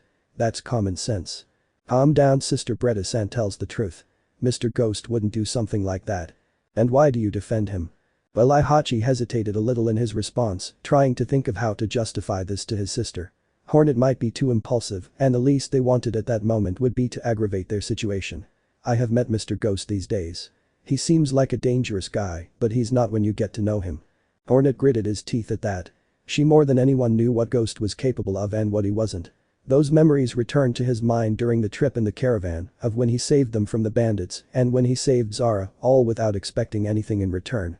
Someone like that couldn't possibly be bad. Or so she wanted to believe. However, the shame of the situation was already there, and simply putting it aside would not be easy. Bretta quickly looked for more elegant dresses, because if they had to appear at the palace immediately, they should be as presentable as possible. Hachi used to be much more jovial with his appearance. Unlike Hornet, who actually quite disliked the idea of wearing ceremonial attire. They were uncomfortable, and I couldn't fight well wearing something like that. Although it is not that she would need to confront anyone, but her warrior spirit that she inherited from her mother did not leave her alone. Meanwhile, Ghost and Mr. Farragle waited outside the compound. The old bug was going crazy, doing the impossible cleaning his cart. Knowing that he would be transporting the two princesses of Deep Nest almost made his heart stop, since a merchandise cart did not have the necessary conditions for someone of that kind. Of course, he was unaware that in the Deep Nest matriarchy, such things as being refined or behaving like a well-mannered lady were irrelevant. Badly seen even in some cases. Still, with the help of Ghost, he was able to do the impossible to at least make the interior look more comfortable and elegant. The old man was so nervous that he couldn't stop chattering about how important he felt for such an honor. Which already made Ghost a little dizzy. "We are ready." Hachi's voice caught the attention of both of them, who immediately turned to look at the two beauties that came out from inside the residence, wearing beautiful ceremonial garments. The older sister showed a beautiful white color, and her bearing was more elegant and refined. The smallest, red. Nothing surprising, and her somewhat cruder way of acting clearly indicated that she had turned out identical to her mother. More warrior, less damsel. Art by Aura Master. "They look magnificent, your majesties," the old man mentioned immediately. The sight soon settled on Ghost, as if those present were waiting for a response. Of course, he didn't say anything, other than nodding his head in approval. Very different from the sisters, whose faces blushed as they remembered what had happened minutes ago. Retta snorted, Hornet frowned, and Hachi sighed listlessly. However, Ghost only turned around and headed to the stables in search of Lexter, the road deer that had grown so fond of him. A juicy strawberry in his hand and a caress on the head was enough to make the enormous insect wag his tail with happiness. And without further ado, the group left for the palace. Although Britta stayed at home, since she had nothing to do at court. On the way, Hornet sat without any restriction on the cart, looking out the back, seeing with a mixture of interest and reluctance the city that little by little passed before his eyes. Hachi, on the other hand, showed a little more delicacy and sat properly without taking his eyes off the front. Old Farragle was in the driver's seat, while Ghost walked next to the cart as if he were a guard, even though several who managed to recognize him were already showing their respects. Somewhat bored, Hornet looked at her sister trying to find some conversation, but seeing her staring straight ahead, she didn't say anything. What was he looking at? It was enough to step aside to realize that he was not looking away from Ghost, which left her with her eyes wide open. Perhaps. Those eyes were heavy, and Hachi soon returned her gaze to the interior of the cart, meeting Hornet's stunned gaze upon her. Neither of them said anything, but they knew each other enough to be able to speak without needing words. Hachi cocked her head, asking what her sister had in mind. Hornet stared at her, then at God, back at her, then at Ghost, and then back again. Hachi looked at her intently, and after blinking she realized that her sister had discovered her, bringing a blush to her face. Hornet's shocked face seemed to want to explode in surprise. But their mouths remained silent the rest of the trip. Hachi saddened, Hornet in shock. "We're here." Ghost's voice brought them out of their state, and they soon realized that the area was much quieter. They both got out through the back, and despite their expressionless faces, Ghost was still a gentleman who offered his hand to help the weavers off the wagon. Hachi accepted it smiling, even Hornet rejected it with a cold look. Which couldn't have affected Ghost any less. The palace was silent, but the corridor leading to the throne room was filled with golden guards acting as guards. Everyone, lowering their heads as a sign of respect towards the guests. Although of course, it was more because of Ghost's presence than the weavers. The Ghost was in front, guiding the way, Hachi and Hornet followed closely, maintaining protocol at all times. And finally, they arrived at the enormous gate that guarded the throne room, which was majestically opened by the force of two enormous guards guarding the entrance. The light of the white throne radiated everywhere. The living room was majestic, bright. Very different from the natural darkness of Deep Nest, something that immediately captivated both princesses. Even so, they both stood firm, following the Ghost to the place where they had to wait. On both sides, nobles and influential insects looked on in amazement at the profession and beauty of the guests. Bretta did a masterful job with those dresses and decorations, which highlighted the natural beauty of both. Further to the center, the brothers of the Sun family were located. The eldest, Sun Si, who was closest to the throne, viewed them with suspicion, fearing that they would try to do something stupid during the sermon. The youngest of the siblings, Sun Ri, also seemed somewhat fearful, but her amazement at the weaver's demeanor was greater. However, Sun Quang's face showed nothing but hatred and contempt, and those tired eyes made it clear. Something that did not go unnoticed by anyone. But those who knew the truth couldn't blame him for that. But they did have to watch them. Finally, the two weavers remained in the center of the room, while Ghost took his place on the opposite side of the Sun family. Everyone was waiting for the intervention of the Empress, who, as was customary, showed a beautiful white dress, this time, decorated with more showy flowers and ornaments. And when the time came, Minister Dong struck his staff against the ground, causing everyone present to bow their heads before His Imperial Majesty. Hachi and Hornet bowed slightly out of respect, but not loyalty. And then, there was only silence. At this point, a monarch from another land would raise his voice and begin talking about how wonderful it is to have the court of Deep Nest in his court. It was not the first time that Hachi and Hornet met in this situation, since years in the past, when Deep Nest and the Empire had more cordial relations, she appeared at the palace. At that time, Prince Hollow, newly promoted to emperor, sat on his throne, while the ministers were the ones who spoke. A complete farce. And apparently it was not very different here, because that enormous beetle with golden appendages seemed to have the same intentions and to raise its voice over the White Empress. Nothing could be further from reality. It was Shuang herself who stood up while she delicately descended the steps one by one. The weavers, despite their astonishment, did not move a muscle, wondering what the young root had in mind. And when he was finally within a few steps of them, he gave them the same bow in response. No weaver expected such a reaction from her. Who in their right mind would treat a weaver the same way? After all, the rumors that the inhabitants of Deep Nest were savage and ruthless were so ingrained in them that no monarch in their right mind would come close to their own will. Much less one Khan, not two. Something that confirmed the pressure of the guards' hands on their spears, but not on her. Khan Hachi and Khan Hornet of Deep Nest. I am pleased to have you here today as our guests. The grazing is all ours, your highness. The White Weaver began. Why yes, it's places that are ours. Her sister followed her. I'm sorry that our welcome was so hasty. We really didn't count on your presence. In any case, White Empress, I am the one who must apologize. Hornet intervened. I came to these lands for inappropriate reasons, and I almost did something I would have regretted my entire life. Please accept my apology. I am aware of the situation, Khan Hornet, daughter of Hera. And I understand your reasons. The only thing I can do is express my joy knowing that every misunderstanding within our kingdom has been clarified. However, there are vitally important matters that we must attend to. Immediately. With a gesture of his hand, a small tea table entered the throne room in the hands of two servants, while others carried cushions for the guests. A small act, tea time. Something that would make the weavers understand that the issue to be discussed would not be a simple talk. And that white root in front showed a firm security on his face. She wasn't that excited young woman Ghost first met. Pains of Deep Nest, Green Path is no stranger to the current situation of his kingdom, but there are too many details that we do not know. But first of all, I would like to clear up the matter of your younger brother's death. Both weavers clenched their fists at just the memory. Empress Shuang's voice didn't waver when it came to being direct and precise, but the moment did not require subtlety. Quite the opposite.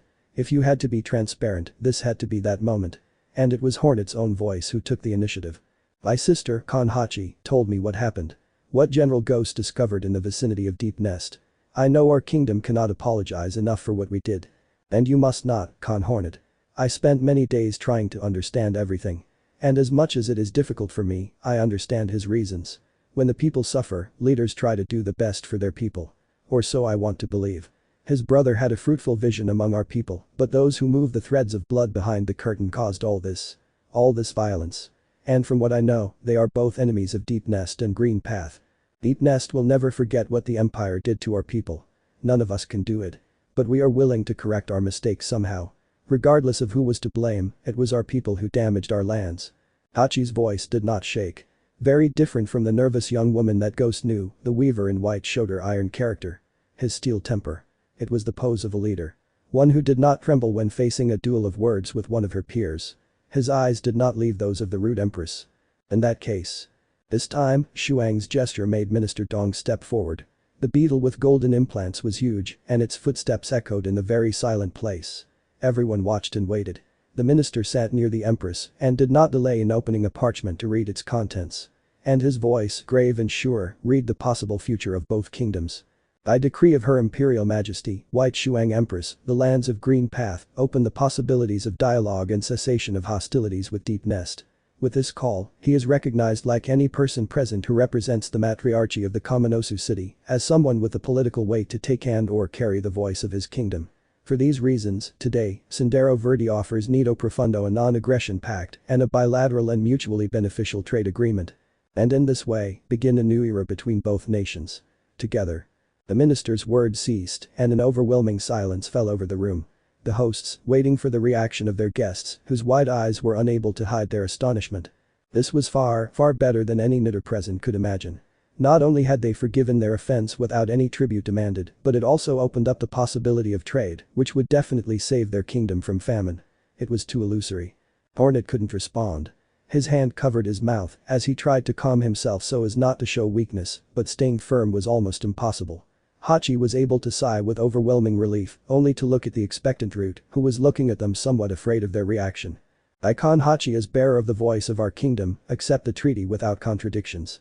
The servant ran with all his strength, carrying in his hand a jar of ink and a small porcelain plate, which he placed delicately on the table, while Minister Dong spread the scroll so that the weavers could review it.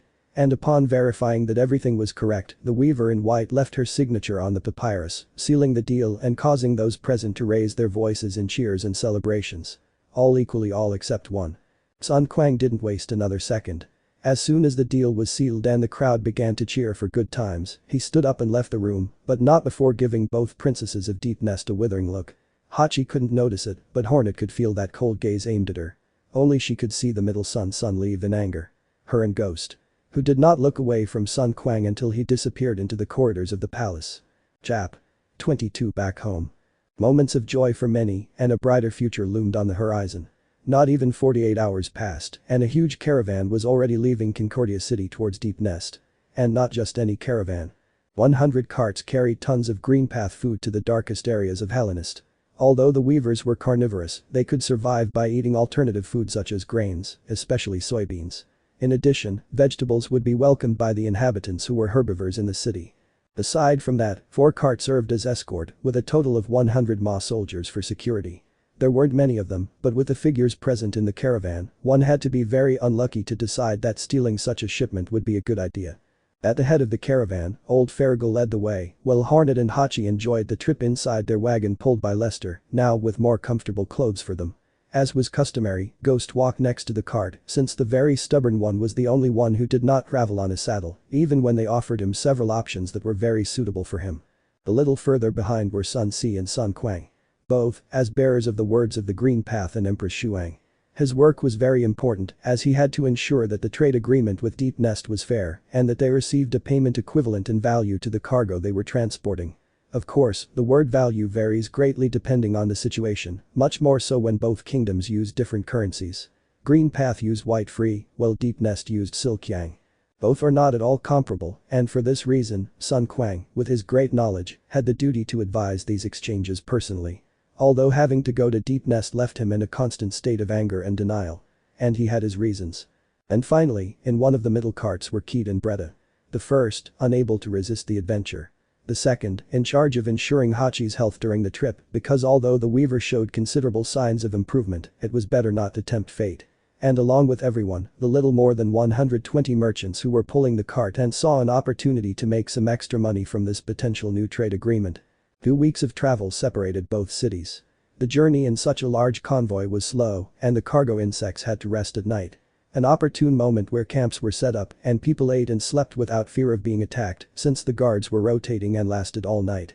And eventually, the groups decided depending on their own interests. Which is why during the 5th night of the journey, Hachi, Hornet and Bretta were sitting in front of a pot enjoying a good soup, while the males spent their time telling stories and talking too loudly. However, there was a free chair. I see they didn't finish it. The 4th female soon reached the rest and fell on the stool tiredly. He was trying to fix his hair a little, while stretching his body and rubbing his tail a little. Something that the weaving sisters saw with surprise, but that Bretta looked at with a poker face. She already knew that aspect after all. "We thought you didn't want to eat today." "Are you kidding? If I'm hungry. I was just a little busy." Bretta let out a laugh before speaking. "It shows. Can I serve you?" "Yes please." "Hey, are you okay? You look agitated. And you're sweating a little. Are you sure you're not sick?" the sisters asked innocently. "Believe me girls, Miss Keat is perfectly fine." "Hee hee. I can't say no." "Yes, I suppose so. Take. It's hot." Thank you. It smells wonderful." The huge insect accepted the bowl of soup and began to drink with enthusiasm. She wasn't a bad cook, but the flavor of Bretta's seasoning was on another level, and devouring that delicacy was something that wasn't difficult at all. It was a good time to listen to stories and hang out, but not everyone thought the same. For Sun Si, socializing came naturally. The firstborn of the sun had a charisma like few others in these lands, and treating his soldiers as companions, rather than as subordinates, made him a born leader admired and respected by his men. And always seeing him surrounded by army mosses listening to his stories or jokes was the most common thing at night. Farragle was not far behind and used to do the same with merchants. chat about business and possible benefits. He was a merchant after all. However, there were two insects that weren't particularly thrilled by the spotlight. As was customary, Ghost stayed somewhat apart from the group but always watching from a distance. He could detect the possible wild insects before they even saw the caravan, but they soon decided to deviate their path when seeing the size of the group. His eyes, although tired, were accurate and as sharp as those of a falcon hunting its prey. However, on this particular night he was surprised to receive some company. Although this was not the most lively of all. "It's hard to find, Ghost Dono," the newcomer mentioned. "I didn't expect to see you either, Sun Guang Dono." The middle brother of the sun found the ghost's hiding place, and little by little he approached until he was next to him. His face looked tired, although not as haggard as the ghost's. A silence took over the place, interrupted only by the faint sounds of the night. It was clear that Sun Quang had something to say, otherwise Ghost would remain inert until it was time for him to sleep. Then, Sun Quang sighed heavily. How can you deal with all this? You're going to have to be more specific. How can you trust the Weavers after what has happened? How can you stay calm after all? I can't understand my brother. Why does he behave so banally with her? They killed our father because of them, many died that day. And now, they ask me to go to Deep Nest and establish relations with those who tried to kill us just a month ago. How am I supposed to do something like that? Ghost didn't answer anything. I didn't really have an answer. He himself had many questions that were running through his mind but that he was not able to answer. Many diffuse ideas, some contradictory. Was this course of action the right one? That is something impossible to predict. But Sun Quang still had one last question for him. You saw your people die. You lost many friends and loved ones that day. Tell me, would you be able to calmly talk to those responsible for that? Would you be able to do something like that? Sun Quang's question really lacked malice. I needed an answer, something that would give meaning to what I was doing. His mind told him that he must follow orders. But his heart told him that he must take the army and destroy Deep Nest and not leave a single soul alive. But what was the right thing to do? However, such a question, albeit unintentionally, made Ghost go back in time inside his mind. Memories of the Red Knight returned to his mind, tormenting him with visions of the past he would never be able to forget. And not for lack of trying. If he had been in a better psychological condition, Sun Quang would have been able to notice how the ghost's face was frowning, his hands were clenching, and his teeth were grinding. She was being consumed by the rage that such memories brought to her mind. And if it weren't for his companion's heavy sigh, Ghost would have been consumed by his own emotions. However, a shock of reality made the ghost understand that he had to say something, although he was not the best at encouraging others. I couldn't do it. Ghost's words made Sun Quang focus all his attention on him, although his gaze remained forward. I wouldn't be able to look at those who took everything from me and be able to control myself. That was what Sun Quang assumed. However, I know very well who my enemy is. And I don't let my anger punish those who are not to blame. Now the face of the Sun turned towards his companion. Those words, although understandable, posed some mysticism for him. Or perhaps, it was his own emotions that blinded him and clouded his judgment. What are you implying? I know desperation. I've seen it on countless faces, and I know what a desperate soul is capable of. Nido Profundo cannot let go of the responsibility for having attacked Sendero Verde. He cannot let go of guilt and responsibility. But both you and I know who is behind all this. The Empire, he said with anger through his teeth. I won't tell you to forget. I can't suggest something I'm not capable of. I know you won't be able to, or maybe if you are stronger than me, and maybe you can do it. I decided not to want to forget. What will you decide? Harsh words that Sun Quang would have to process. It wasn't a decision he could take lightly, and Ghost more than anyone knew that. Without further delay, he decided to leave the Son of the Sun house alone with his thoughts, to at least try to get a few hours of sleep. However, there was something he needed to tell her, so he stopped for a second to speak, but without turning around. And don't confuse my lack of hostility with confidence. I stopped trusting anyone in this world a long time ago. And after these words, Ghost left the place, leaving Sun Quang with many things to think about. This last sentence was something he already suspected, but hearing it from Ghost's own mouth left chills on his body, especially because of the coldness and lack of empathy with which he said it. The rest of the trip went without a hitch. A couple of days later, and they had already entered Deep Nest, and a week later, they were already in the vicinity of Kaminosu City. On their way they ran into some soldiers who acted with doubts and fear of a possible invasion, but the Khan's words immediately appeased them. In fact, the news spread so quickly that the entire city was awaiting his arrival. The return of the Khan Hornet. The fact that the Khan Hachi had survived and was returning to her homeland. And the food caravan was something that everyone was looking forward to. Unlike Sendero Verde, Deep Nest was a natural network of tunnels and passages which only a good connoisseur could navigate without getting lost. which is why the city did not even have an outer wall. And it wasn't that he needed it. For this reason, as soon as they reached the end of the cavern, they were able to see the deepest dark city in all of Hallownest. The citizens who saw the carts did not waste time, and the word spread throughout the city without waiting. A large concentration of insects of all kinds gathered in the vicinity of the city to joyfully receive the good news. Seeing the Khans enter their kingdom was reason enough to celebrate, although the Mosses present felt quite tense at all times. And for good reasons.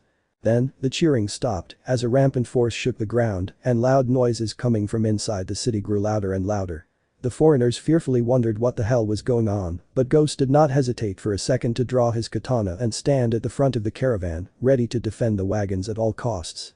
Then, a huge Garpias came out from inside the city, running like an unrestrained beast towards the caravan. It was a huge insect whose steps shook the earth, and its armored body was capable of resisting most attacks. Ghost was aware of this, and his katana was already looking for the best way to end the threat, which was getting closer and closer. However, his attention was diverted a little when the Khan Hornet passed by him and stood in front, between him and the colossal beast that was getting closer. Was she crazy? There were less painful ways to die than being killed by that colossal jaw full of sharp teeth.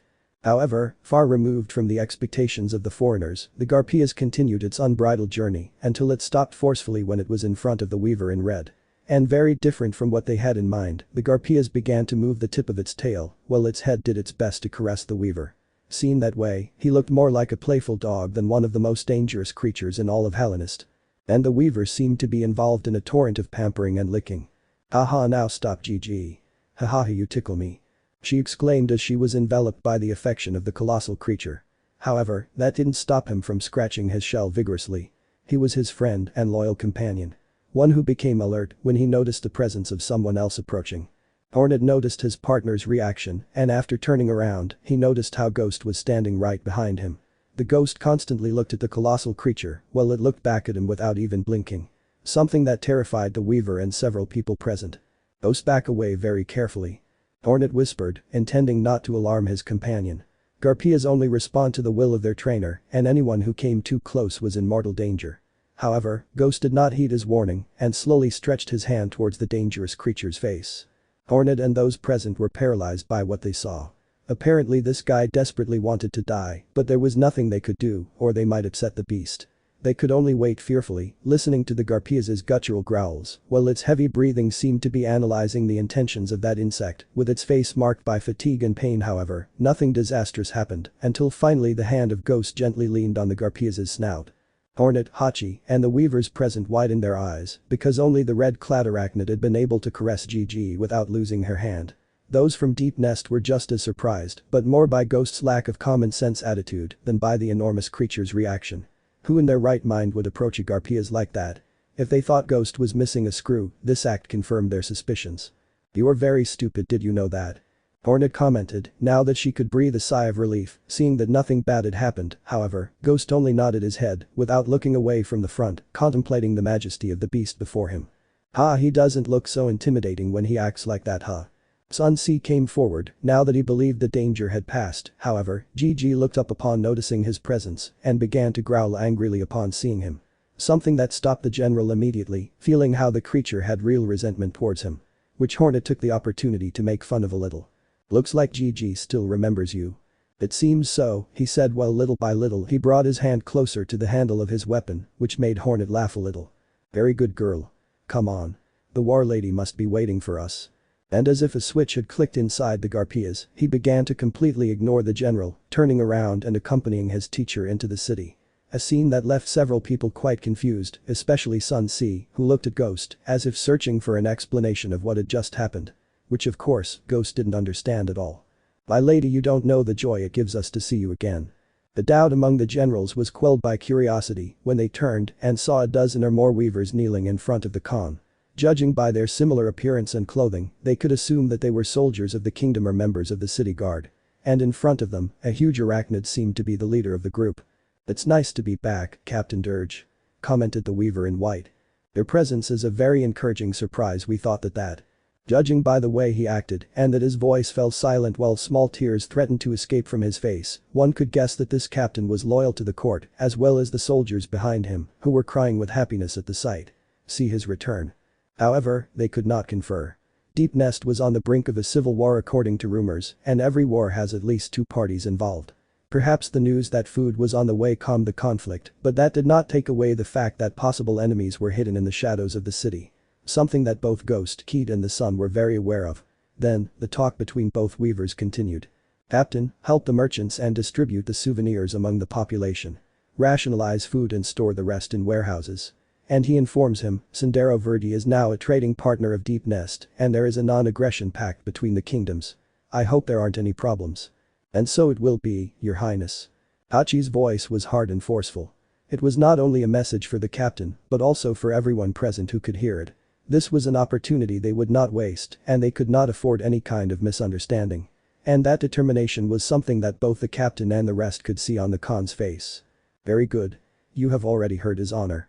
Call the others and drive the carts towards the warehouses. Spread the word and let the citizens gather in the central square to receive their rations. Move soldiers. At the captain's command, his lackeys responded with martiality, not taking a second to obey the order. Meanwhile, Hachi stood aside so they could work, approaching the group of Ghost, Sun Si, Sun Quang, Keed and Bretta, who were waiting for her to continue with the journey. Well. We are ready now. We should go to the war room as soon as possible. Is it very far? A not very cheerful Sun Si asked. A little, but don't worry. We can take a transport. None of them could imagine what he had in mind, but soon Hachi led them to an area where there were several long tame insects being cared for by several weavers. One of which immediately approached when she saw the Khan approaching. My lady. How can we serve you? We need transport to the war room.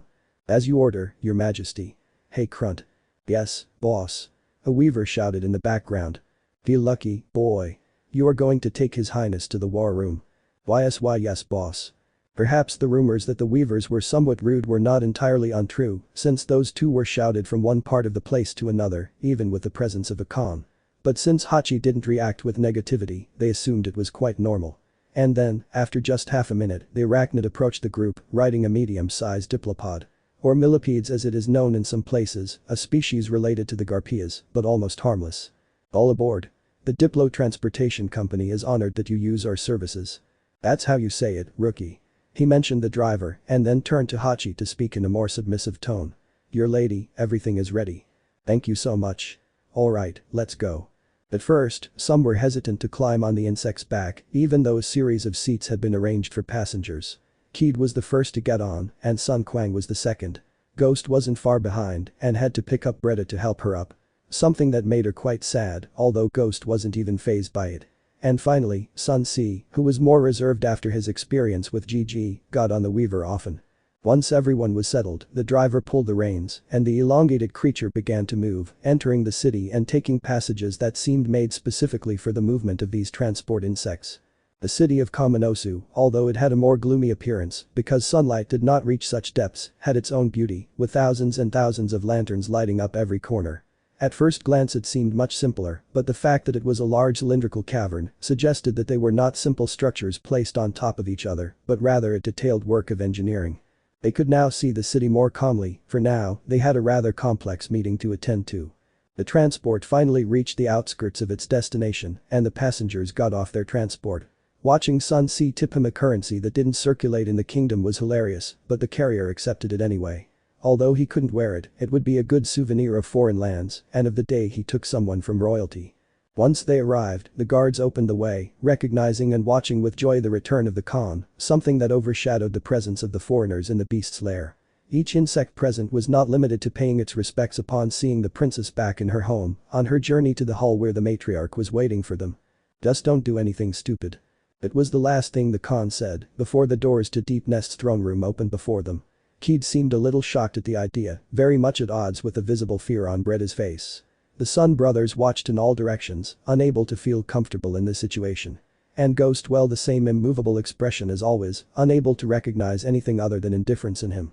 The group entered the place and there it was, with Hornet sitting on a smaller throne to her right. Hachi came to the front and despite the situation, he simply headed to the left, taking his place in the ceremony. And next to him, a third throne with a commemorative altar on it, surely the place of his murdered brother. But right in the middle was the most powerful being in all of Deep Nest, and it is speculated that one of the strongest beings in all of Hallownest. Possessing an implacable gaze, she did not react or show signs of weakness when she saw her daughter again, which she believed she had shown just a few hours ago. A cold and calculated being in everyone's eyes. Ruthless and cruel. She was Hera, the beast. Chap. 23 in the jaws of Diaresis, the beast Diaresis. Now, the tables of political confrontation had turned. This time, they were in the very heart of Deep Nest. The Kaminosu City War Room. The lair of the beast. Hera's gaze fell on each of those present, one by one, before any words could be said. As if with a simple impression he was able to analyze the subject in question and discover all his fears, his shortcomings, his worst nightmares. Hera's 6 eyes rested on Sun Ce. Brave, reckless. Afraid of failure. Terrified of letting down his people. A gaze that did not tremble when looking into the beast's eyes, but whose vision was exchanged with that of its red daughter repeatedly. Interesting. Sun Quang had a stony look, but very controlled. Something was holding him back. Something prevented him from drawing his weapon at that moment and attacking with all his rage. He did not fear death. But he was terrified of losing his loved ones. Breda almost fainted as she felt the weight of Deep Nest's 6 most powerful pairs of eyes on her. His body could barely contemplate the shaking, but inside that glass shell, there seemed to be a heart harder than the shell that covered it. Heed was a mystery at the beginning. Hera remembered those eyes from somewhere, but he couldn't say where. The look of a natural predator, hidden behind the facade of a girl who outlined a slight smile. The perfect assassin, who hides her intentions from everyone's eyes. One he knew he couldn't ignore. However, nothing caused the regent of Deep Nest more doubt than Ghost's exhausted eyes and dead look.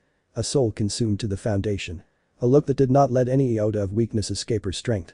A mystery wrapped in a black cloak. It is a great honor, matriarch of Deep Nest, Hera. My name is Sun Ce, and we are here as representatives of the court of Concordia City. Sun Ce's voice rose from the silence, now that he had realized that Hera had concluded his analysis. Now, a battle was about to begin. A political battle in which Sendero Verde had the advantage. But one wrong step and their heads would roll to the bottom of the deepest city of Hallownest. It was then that the matriarch's voice rose from her silence. And for us it is a pleasure to be able to receive you. But leave out the formalities here, we consider those professions quite boring. The Sun brothers and Bretta's eyes widened. The 3 of them had prepared for this moment, especially the beetle, who spent hours memorizing behavioral etiquette so as not to fail. Hours and hours wasted. In whose depressed face you could see his disappointment. Keat and Ghost were not impressed at all. One, because I had a hunch. The other, because nothing really mattered to him. Well, in that case I think we could talk about the trade agreement then. The rates, the payments. The Sun Quang did not delay in trying to do the task which was assigned to him, but Hera's hand raised in front stopped his monologue. Yes. You discuss these matters later with Hachi and Uling. Issei who? Sun asked confused. He is our economy minister. Don't worry, General. Afterwards we can reach an agreement while enjoying a good tea. Hachi's voice was like a relief of hope. None of those present would ever imagine that these events would happen with such banality. They expected Hera to be someone who demanded respect. And although it was intimidating, the fact that he rejected the protocols in such a way left them quite confused. Apparently, the nickname the Beast also had a meaning at other points. Perhaps some imperial noble who called her a beast when she burst into the imperial palace with her brusqueness. Who knows? So Hera's voice rose again, this time, with a tone that showed a little more interest. Is this the insect that defeated you? Yes, mother, you don't have to remind me. The princess in red complained. Interesting, and what about you, Hachi? I assume something similar happened to you. Hachi sighed deeply. It wasn't easy to admit it, but at this point it wouldn't make much sense to hide anything. The weaver in white lifted part of her dress, revealing the large scar that ran across her waist from front to back. One that was already healed, but whose mark would likely never disappear. General Ghost, he proved to be much superior to what I expected. If it weren't for Miss Breda and her care, he might not be here today. I see. Hera looked ahead, exchanging his gaze between the beetle who bowed endlessly in fear and the ghostly warrior who was unfazed by anything. Then, the great spider descended from its throne and with firm steps, approached the group of guests, stopping right in front of the frightened beetle, who gulped when she saw the colossal matriarch in front of her. If Hera had wanted to scare her at that moment, Breda surely wouldn't have been able to keep her sphincter steady. However, what he received from it was a bow. Thank you very much, Miss Breda, for saving my daughter's life. Don't worry, YSSS, your highness. I just did what I could. The little girl's nervousness and fear was noticeable, but at least that explained why his servant was in the presence of the court. And knowing that Hachi was present today, there because of her and her immediate appreciation. Although that was something he wouldn't let on. However, soon his attention turned to the tired-eyed insect. So, General Ghost. I see you are not native to Sendero Verde. Where are you from? Mother, I think it's better not. Akamatsu. Hachi tried to stop the queen's curiosity, but Ghost's own voice gave him the answer he was looking for. Hera immediately turned his head back to the ghost, and with a simple calculation by its appearance, he was able to piece together the loose wires and come to a conclusion. One that was better not to continue investigating. I'm not going to deny it, if you had shown up here without my daughter, I would have surely decapitated myself. Hera's words were not trying to hide anything. It was a clear threat, one that everyone looked at with concern. One that was accompanied by a withering look. However, Ghost's face did not change at all. I wasn't able to feel fear, I wasn't able to feel anything. And that was something that became very clear to Hera at that moment. That young man was more broken than any insect I had ever met before. He wondered who it could be, but knew this wasn't the time to ask. So General Sun Ce, correct? Yes, Your Highness. So you were the one who defeated Hornet. Am I wrong? Mom, the Red Weaver complained behind her back. I wouldn't say I defeated her. Our combat was interrupted at that moment. Interesting, I would like to exchange swords with you someday. Mother. Oh, this matriarch Hera, I don't know if this is a good idea at all. Mom, just leave it. Because it is my responsibility to know the strength of a suitor of my daughter. Mother. The eyes of many of those present widened at such statements. And Sun Ce's own eyes were the widest of all. Hachi was just as shocked, and when she turned to look at her sister, she was curled up in a ball on her throne, wrapped in her cloths, trying to hide her shame. Hey, this I know, it's just no. Mother, Mr. Sun Ce is already engaged. Hachi's voice gave the general a second of relief. His words had collided in his mouth, and an incompressible babble was the only thing he could express. Her brother at her side was doing his best not to burst into laughter before the matriarch returned to play the mass over the firstborn of the Sun family. Is that true? Sun Ce could only nod his head quickly, as the words did not come out of his mouth. I see, it's a shame. You could see how the matriarch made a face of discontent, but there was nothing she could do about it. So with nothing more to say, he returned to his throne, where he turned his gaze towards his guests. Well. They must be tired from the trip. We will assign you some rooms for your stay. I hope you find your stay here pleasant. It will be a pleasure, Matriarch Hera. Sun Quang had to respond because his brother was still shocked by Hera's words. But the snap of their fingers, some weaving court servants approached and asked the guests to accompany them to their temporary residences. No one was kept waiting, and they prepared to leave the place immediately, but… Ghost. The ghost stopped dead when it heard Hachi's voice, letting the rest continue forward. He turned his head slightly, indicating that he was paying attention, although he kept his back to him. Do you want me to show you around the city later? The ghost nodded his head without thinking much, only to return to the rest, who had already gone a little ahead. And as soon as everyone left the place, the royal family could breathe easy. Hachi was barely settling into her throne when she felt huge hands carrying her weight. Hera surpassed them in strength and size, and together with Hornet, he snuggled them on his chest, as if they were still larvae. After all, despite his brutal appearance, Hera loved his offspring like nothing else in this world. My little one, I missed you so much when we found out the news. I know, mother, I missed you a lot too, both of you. You gave us a good scare, sister. Don't do this to us again. I'm sorry, Hornet, I promise it won't happen again. Well. The important thing is that you are already here. Now tell me everything. Especially that interest you have in this ghost guy. Despite the blush on her face, the White Weaver began to tell what happened since she was defeated by Ghost until the present. How Ghost defeated her with a single attack, and how he was the reason the invasion of Sendero Verde had failed. Hornet was already aware of everything, but hearing it again was just as shocking. The weeks of recovery, how Bretta took care of her all the time, and how they managed to establish a friendly relationship even though they both shared an interest in the same insect. Every word he heard from his daughter was a reinvigorating sensation for his spirit. Once the family meeting was over and the guests were settled in their rooms, Sun Quang wasted no time and requested a meeting with Khan Hachi to finalize the terms of the business agreement. Apparently, the son's middle brother was preparing to return alone, along with a group of soldiers, to Sender Verde as soon as he had the answer. Still, Hornet, Sun Ce and Ghost himself wanted to be present during the meeting. And despite not being someone influential, Britta knew how to handle microeconomics, thanks to which she was able to help Mrs. Shui in her work. Keed, instead, decided to go explore the city on her own. It was not a simple meeting at all. When two economies function in such different ways, and when their currencies are so different, reaching a mutually beneficial middle ground is very complicated. Above all, when the same pound of soybeans costs 2 white pounds in Green Path and 5 silk yang in Deep Nest, the currency corresponding to each nation. In these cases, using a currency from an intermediary country as a reference would be a good option, but given that Hallownest was at war, that would not be possible. And creating a third currency for common use would destroy their economies definitively. Even so, they reached an agreement which, although it slightly benefited Sendero Verde at first, was a price they were willing to pay to avoid a food crisis. A change from 1 to 3, or in other words, the white pound would be worth 3 silk yang. A somewhat dangerous move for both nations. For Nido Profundo, with the threat that its currency would be exported little by little to a foreign nation, and for Sendero Verde, that its market would be flooded by a foreign currency. They would look for a solution in the future, but for now it was a very good start. On the other hand, the main interest in the exchange of resources was a point of vital importance. Sendero Verde was rich in natural resources, not only food, but also wood, medicine, crafts and others that aroused the interest of the weavers. And on the other hand, Deep Nest offered mineral resources, including silver, which would be very useful for the creation of the white libras themselves. Furthermore, silk was something that would surely sell like hotcakes in the Sendero Verde markets. As well as animal skins and crafts made of metal. Another important issue was safety, especially in the cavernous areas of Deep Nest. By decree of both nations, the goods of interest would be transported in a caravan and always accompanied by a military escort. A big expense, but better than a wild bug destroying the carts. Although of course, any merchant who was willing to trade on his own account and at his own risk would not be stopped. By the time the deal was closed, night had already fallen over Hallownest. The drop in temperature was the way the weavers could know that, because in Deep Nest the sunlight did not reach regardless of the time of day or time of year.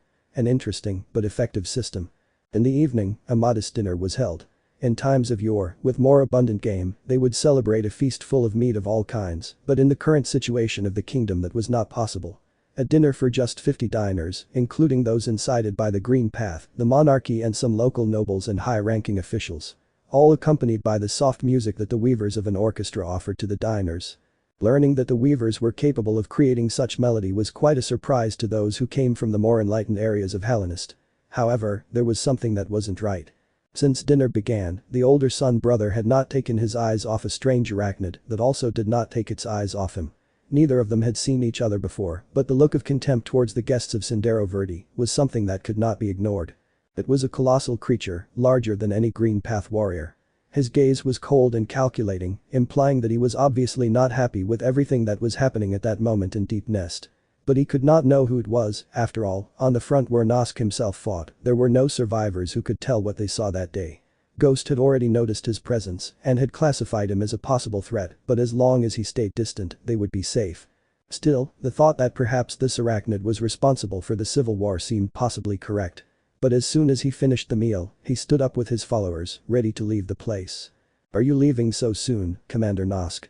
Hera asked with a trace of venom on his face. "I'm afraid so, Matriarch, important matters await my intervention." Nosk responded with the same poisonous intention. "I see. So I wish you luck in your endeavors." "So it will be, Matriarch." There were no further exchanges of words, and the sudden departure of Nosk and his entourage from the hall left an overwhelming silence. Everyone could notice that hostility between the two, although only those from Deep Nest could assure the true reason, although the foreigners could get a vague idea. And except for Ghost, everyone stopped eating from their plates for a few seconds until the music started again. Ghost couldn't care less after all. However, the emotions were not the same for those present. Hera focused his gaze on his plate, but you could see his anger emerging from his chitin, although he managed to calm it masterfully. Not like Hornet, whose displeased face looked with contempt at the hallway where Nosk had retreated. It was clear that there were marked conflicts within the court of Deep Nest, very marked conflicts. But where was Hachi? Dinner continued for several minutes, and many were already finishing their dishes. Ghost did not stop eating except to nod or refute some very specific question from Keed, Brett or the Sun siblings, but always without looking away from his plate. Broken, without desire for anything. Even so, his chewing was slow, and that caused him to eat slower than the rest. Exact moment when the small band finished their last song, and the applause of the Deep Nest residents announced something important.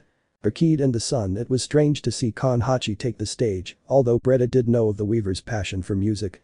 Although Ghost didn't even flinch to look at the reason for the applause. Watching the weaver produce a beautiful fine thread while winding it between her legs was in itself a work of art until 4 very taut ropes rested between her legs, and before the expectation, everything fell silent. The melodies began to flow from the taut strings, while the weaver's slightly thorny forearms acted as bows. 2 limbs grabbed and pulled the threads up and down. Two more changed the chords, while two others slid gracefully over the surface, generating the sounds that so animated the hearts present. Vibrant melodies, perfected with years of practice. It didn't take long for the instruments of the rest of the band to join in what at first seemed like a chivalric chant. But none of them overshadowed the main rope, decorated with a beautiful white ceremonial dress. Hachi closed her eyes and let herself be guided by the sound of the notes that she herself generated. He didn't think he was playing, his body moved almost involuntarily, as if he were in a trance or something similar. It was beautiful. And that's when something wonderful happened. Breda and Keed watched in amazement as Ghost put his food aside, while little by little, he turned towards the origin of the music. Impossible. The broken Ghost was showing genuine interest towards something. It was possible that not even Ghost himself was aware of what he was doing, but his gaze was lost between the tireless limbs of the weaver, which did not rest, while the notes flowed from its taut strings. He didn't know why, but he couldn't look away, even with his eyes tired and lost in infinity. But for those short minutes, a certain glow once again emanated from inside him. Marvelous. A faint, almost inaudible sound escaped his mouth. One that only those who were really close could hear. The sun found such a reaction strange, but for Keed and Breda, it was like a caress in the soul. Even if it wasn't in her, seeing a small, ephemeral trace of life within Ghost's empty sockets gave them back a hope that Keed had already lost. Ghost was so stunned, he didn't even notice when Keed took his closest hand and squeezed it tightly, almost on the verge of crying. Apparently his broken little brother maybe still had hope. However, soon the melody ended and Hachi returned to the land of the living. Feeling that sensation again brought a happy smile to her face, while the cheers she had forgotten brought her beautiful moments. Her sister and mother clapping for her, it was an image she really longed to see again. However, nothing surprised her more than turning her gaze on her audience and noticing that Ghost was looking at her. With his eyes tired and dark, but looking at her. With a certain shine inside. However, he did not flinch at the exchange of glances. But for her that would be enough. She smiled before standing up and returning to her seat. For a weaver, music was as important as battle, and Hachi's melodies warmed some hearts and made others beat again. Ghost had heard music before. Even the band's music previously presented. But I didn't remember at any time that I had enjoyed it. He had even heard Hachi herself play in Sendero Verde, but her melodies had not stirred him the way they did now. Were those sad notes she played during her almost confinement so different from the emotion she showed now that she was back home? That would be an answer I understood to some extent. But, his face returned to his plate, confused, lost in thought. Once again with his tired eyes that little by little regained their gloomy and distant tone. A hand rested on his shoulder, and his gaze rose to Keed, who was looking at him with a strange nostalgic joy, while shaking him slightly, as if trying not to burst into happiness. Ghost didn't understand his half-sister's reaction, or why Breda in front of him had crystal clear eyes. Had I done something wrong? That was something I wouldn't know, but I wouldn't get answers either. And with his typical expressionless face, he resumed eating the food he still had left, like the Ghost he had always been. However, very different from the celebrations that took place in the war room, a being did not hide its anger in the depths of a deep nest cavern. Objects flew from one place to another, and not even the hardness of the rocks was capable of resisting the outburst of his scythe, as it devastated everything in its path. No one in their right mind would stay there, with the threat of being cut in half due to carelessness. Nobody, except one. Shit. We were so close. Why did this have to happen right now? Screamed the colossal being as it formed a new fissure on the rock. You should calm down, Nosk-san. Destroying the place will not bring any benefit. The voice came from a lady, much smaller in size, but who seemed confident even with all the disaster that her apparent companion was creating. In fact, the lazy way she acted suggested that this was a normal situation for her. I don't know how the hell you can be so calm, Adia. This ruins everything. That bastard should have stayed dead. He shouted angrily before his scythe opened another crack in the wall. I'm trying to think, which is very difficult with you throwing a tantrum. The enormous monster screamed angrily for the last time, before stopping hitting everything in its outburst of fury. However, it remained walking angrily from one place to another, unable to calm down in the slightest. This non-aggression pact without a doubt stopped our plans. It was more than that. In a couple of days everything was supposed to go to hell. Yes, yes, yes. You don't have to repeat it to me. I came up with the plan after all. Fuck off. Why am I not surprised by your attitude? Are you going to continue talking trash, or are you going to think of something? If I kept your mouth shut it would have been easier. But yeah, I think I have something on my mind. Then spit it out. The girl could only sigh heavily, holding herself together so as not to cut off his head. If we violate the non-aggression pact, famine will eventually return to the kingdom. We should just wait a little longer before discontent grows among residents. And how are we supposed to destroy that pact? A furious question, which was answered with a dark and somewhat psychopathic look. Simple. I'm sure sending the heads of those generals in bags back to Sendero Verde will be more than enough. Chap. 24 fragments of a broken heart. Tun tun tun. The door to a room in Deep Nest rings in the middle of the night. A couple of hours had passed since the celebration in the Hall of Warriors concluded and each of the guests was led to their respective rooms. On the other hand, Hera, Hornet and Hachi shared time together in a more familiar space where mother and daughters were able to make up for a lot of lost time. However, once the temperature dropped enough, everyone retired to their respective rooms. Hachi remembered his home with nostalgia after so long. It had been more than a month since he had seen his room and he remembered everything with great fondness. Every object, every decoration, simple and somewhat rustic but cozy like no place in this kingdom could be. So many memories, so many memories. It hadn't been long, but it was the first time he had left home for so many days. Making that feeling of nostalgia enhanced by his return. However, it was late and it would be best to try to sleep because tomorrow I would take Ghost to meet him in the city and I didn't want to be tired for that wait was that a date. The weaver's face turned red as a tomato just thinking about it and she had to shake her head to erase those images from her mind. How unseemly of her to imagine her and Ghost walking hand in hand if only it were possible. But this last thought, a wave of regret fell on his shoulders. Getting Ghost to notice her was so difficult. In fact, getting Ghost to show interest in something was so difficult. She knew his past and understood the reason for his attitude. But that didn't make it any less easy to accept. Without much she could do, the weaver took a bath in the hot springs that flowed from a basin in her room. The hot water was good for soothing the muscles and the soul and where a tense body could recover and relax. He had changed into pajamas and was now looking at some things he remembered fondly before going to bed. Some objects that her mother and sister had given her, especially a stuffed animal in the shape of a horse that Hornet made when she was just a child. She had a great talent for knitting ever since. And it was at that moment that the door to his room rang. "Who is it?" the weaver asked, but there was no response, something that left her alert. It was not normal to receive visitors at that time of night and Hachi was already beginning to feel somewhat uneasy about it. She approached her bed and took her sharp needle, ready to brandish it if necessary at whoever was calling her room. "Who is knocking on my door?" I won't repeat it again. This time, his tone was more demanding, but like the previous time, there was no response. That was it. No one in their right mind would do such a thing in the room of a Deep Nest princess. The weaver's attitude changed from extreme caution to unstoppable aggression, while one of her hands grabbed the handle of her door. Hachi yanked open the door and its spire rose in front, threatening whoever was right there. However, his anger immediately turned to amazement when he saw a large insect in front of his room. One who only looked straight ahead, with Hachi's needle just a few millimeters from his face, but who did not flinch in the slightest. "Ghost?" he asked with visible surprise. "What are you doing here?" the weaver asked as she removed the tip of her needle from the ghost's face, while he remained in absolute silence. Why was he there? It was a good question. One that apparently had no answer. "You can't be here. If they see you, who knows what could happen." Did you hear that?" Suddenly, they both froze when they heard voices not far away and a small light was slowly getting closer. They were the guards and if they saw a ghost in front of the princess's room something really problematic would happen. Panicked, Hachi took Ghost by the hand and dragged him into her room, closing the door immediately, while the footsteps of the guards became louder and the light of the lamps indicated that they were right in front. Surely 2 or 3 of them. It seems like it was nothing. Maybe it was my imagination. Well. Let's return to our position.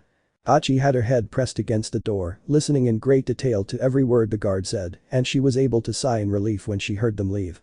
He had gotten out of a good problem, but now he was in an even worse one. The weaver looked back at her room, but what she least expected was that Ghost was standing firm as a statue right behind her, which caused her a rather striking startle, while she clenched her teeth to keep from shouting louder than necessary. "Should Ghost, you almost gave me a heart attack." "I am sorry," he said, lowering his head. Alright. How did you get by without being seen?" Ghost just tilted his head in confusion. "Yeah. My mistake. I forgot that you are more elusive than a ghost. But what are you doing here?" Ghost was really hesitant to answer. It seemed he didn't have an answer for that. From the way his gaze looked, it seemed like the gears in his head were working at maximum capacity to find an answer. As if he was really looking for a way to say something that was very difficult. On the other hand, after a few seconds, Hachi's eyes widened while a noticeable blush appeared on his face. An idea crossed his mind, a very unseemly idea. And his nervousness was noticeable when he began to squeeze his hands for no apparent reason while his gaze fell somewhat curiously towards the ground. "Ghost, you and me, it's too soon."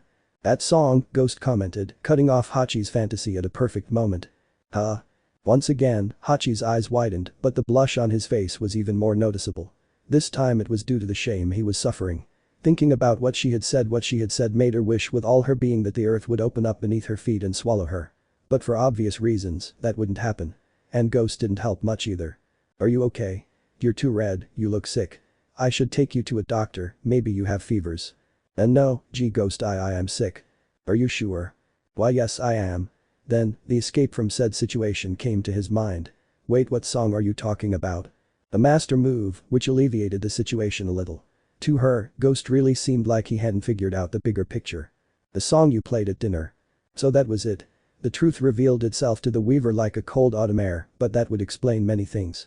However, coming to her room at midnight just for that reason lacked any common sense, but she already knew that was something Ghost didn't have. However, curiosity soon got the better of the weaver. He knew Ghost well enough to know that nothing in this world caught his attention.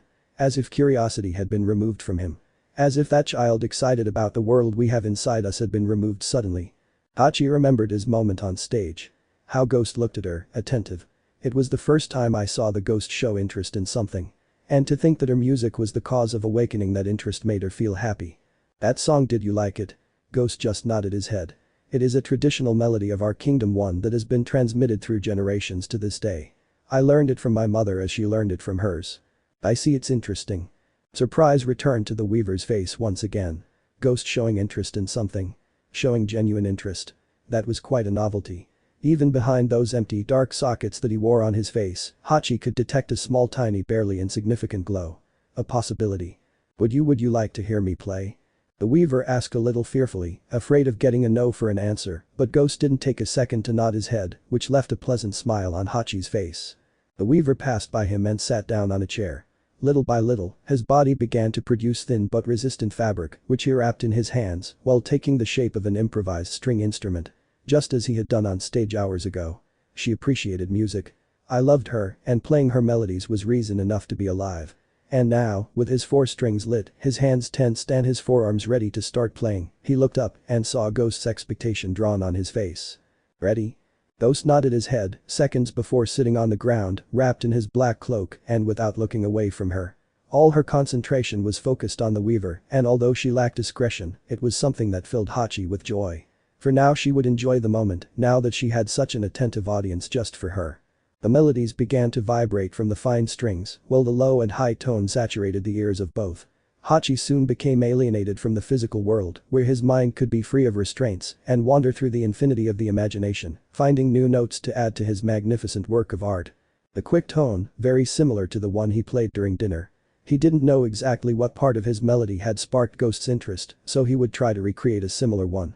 A fast one, with precise movement and short notes and with constant changes. A divine piece, who played only with his body, not with his mind, because he did not think to let the melody escape from his own fabric. Finally the piece came to an end, and little by little Hachi's mind returned to the physical plane, while his eyes slowly opened, the look of someone waking up from an induced coma. Before her was Ghost's gaze, as tired as ever, but attentive and unblinking. Expectant. Eager for more. You like me? Ghost nodded euphorically, managing to spread a new smile on the weaver's face. He was sleepy, but that moment was so beautiful that he didn't want it to end any sooner. Maybe you could play 1 or 2 more songs for him, if that would mean Ghost's interest was finally awakened from its prolonged slumber. Hachi did not want to miss his opportunity, and his hands rose again to his ropes. I could play an equally frenetic tune, but I wanted to try something different. A softer one perhaps, and in that way, find what type of melody or sounds your audience liked the most. This time, he would play something different. This time, the melody had a more melancholic tone. Soft, with dancing tone between the high and low chords. Hachi closed his eyes, and his mind sailed aimlessly in a constant calm sea. Blue like the Great Lake. A moment of peace and tranquility, but with a dramatic touch of nostalgia and sadness. She was beautiful, a divine piece. His hands moved with gentleness and delicacy, very different from the fierceness of his previous pieces. It was soft caresses on the strings, which vibrated with a soft touch of bitterness. It was beautiful, there was no better word to define such majesty. The divine piece came to an end, with a long low sound. A beautiful farewell to such a magnificent melody. Hachi opened his eyes once again, returning to reality after his beautiful extraterrestrial trip. She smiled a beautiful smile, enjoying the emotions that her body caressed. However, his heart stopped with sadness when he saw who was right in front of him. Very different from what she expected, Ghost was completely dejected. The sad melody had caused a reaction in him that he was not able to control. Tears fell relentlessly from the sockets of his eyes, while his gaze rested on the ground with pain and frustration. Her hands clung to his forearms, like someone desperately seeking comfort but unable to find it. His chest hurt, and his heart threatened to fail at any moment. His muscles trembled, his teeth clenched. The sadness that lodged in his body after so many years had found a huge crack in his constant lack of emotions. He couldn't control himself. I couldn't do anything.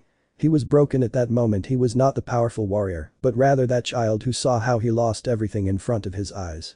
Ghost? Ghost? What's happening? Ghost? Please answer me, Ghost. Hachi could not sit idly by. Seeing him in that state more than worrying her seriously scared her, especially when her words seemed to fall on deaf ears. Ghost did not respond to anything, his hands increasingly squeezed his body, while two others rested on his face. The force was such that part of its chitin was being torn by its sharp claws. This was not right, it was not going well. Ghost, please, Ghost, stop, I don't want to see you like this, please forgive me. Hachi was incapable of repairing what he had unintentionally destroyed. All that pain that so tormented the ghost rushed out of him when the dam of his indifference was destroyed by the melancholic notes of the weaver. It was a flood of suffering or pain that could not be contained, but at least it could be controlled. Ghost let out an agitated sob, and his body tensed as 6 arms wrapped around his face. Seized by fear and the desperation of not knowing what to do, Hachi wrapped his face and pressed the ghost's face against his chest, where the tears did not stop, but at least that desperation of wanting to tear off his skin stopped. Ghost's hands fell defeated, lacking strength, as did the sea of tears that fell on the weaver's chest. So this was the pain Ghost carried inside him. The real sorrows that no one knew about. How much has the ghost suffered in silence? Only. Even a part of that pain was able to reach her when her own tears joined the scene, falling like a light drizzle on the ghost's head. You're not alone, Ghost, you're not alone. The minutes passed, and more than by force of will, dehydration forced the ghost to contain his lament, but his body felt heavy and unmotivated. Hachi could feel his weight more and more, unable to stand firm, as he slowly placed his head on the ground. He had fallen asleep, but his body still contorted with his cries. The weaver grabbed one of her pillows and gently raised her head to place a trident under it. He didn't want to wake him, surely he wouldn't be able to, when an idea crossed his mind. If his music was able to reach Ghost's emotions like that, then it might do something to help him. The new melody began to escape from the horns that Hachi had just created. A soft and calm melody, with a slight melancholic touch, but with a much more harmonious tone. One that, between notes and chords, gave a strange invigorating sensation. A feeling of hope. Little by little, the body of the despondent ghost began to stop contracting, while his music-induced consciousness fell deeper and deeper into a deeper lethargy, while he clung to his legs and curled up into a small ball around the warm pillow. Which Hachi placed on his head. And when the melody came to an end, the only thing that remained of that broken shell of pain was an inert body, immersed in a deep sleep.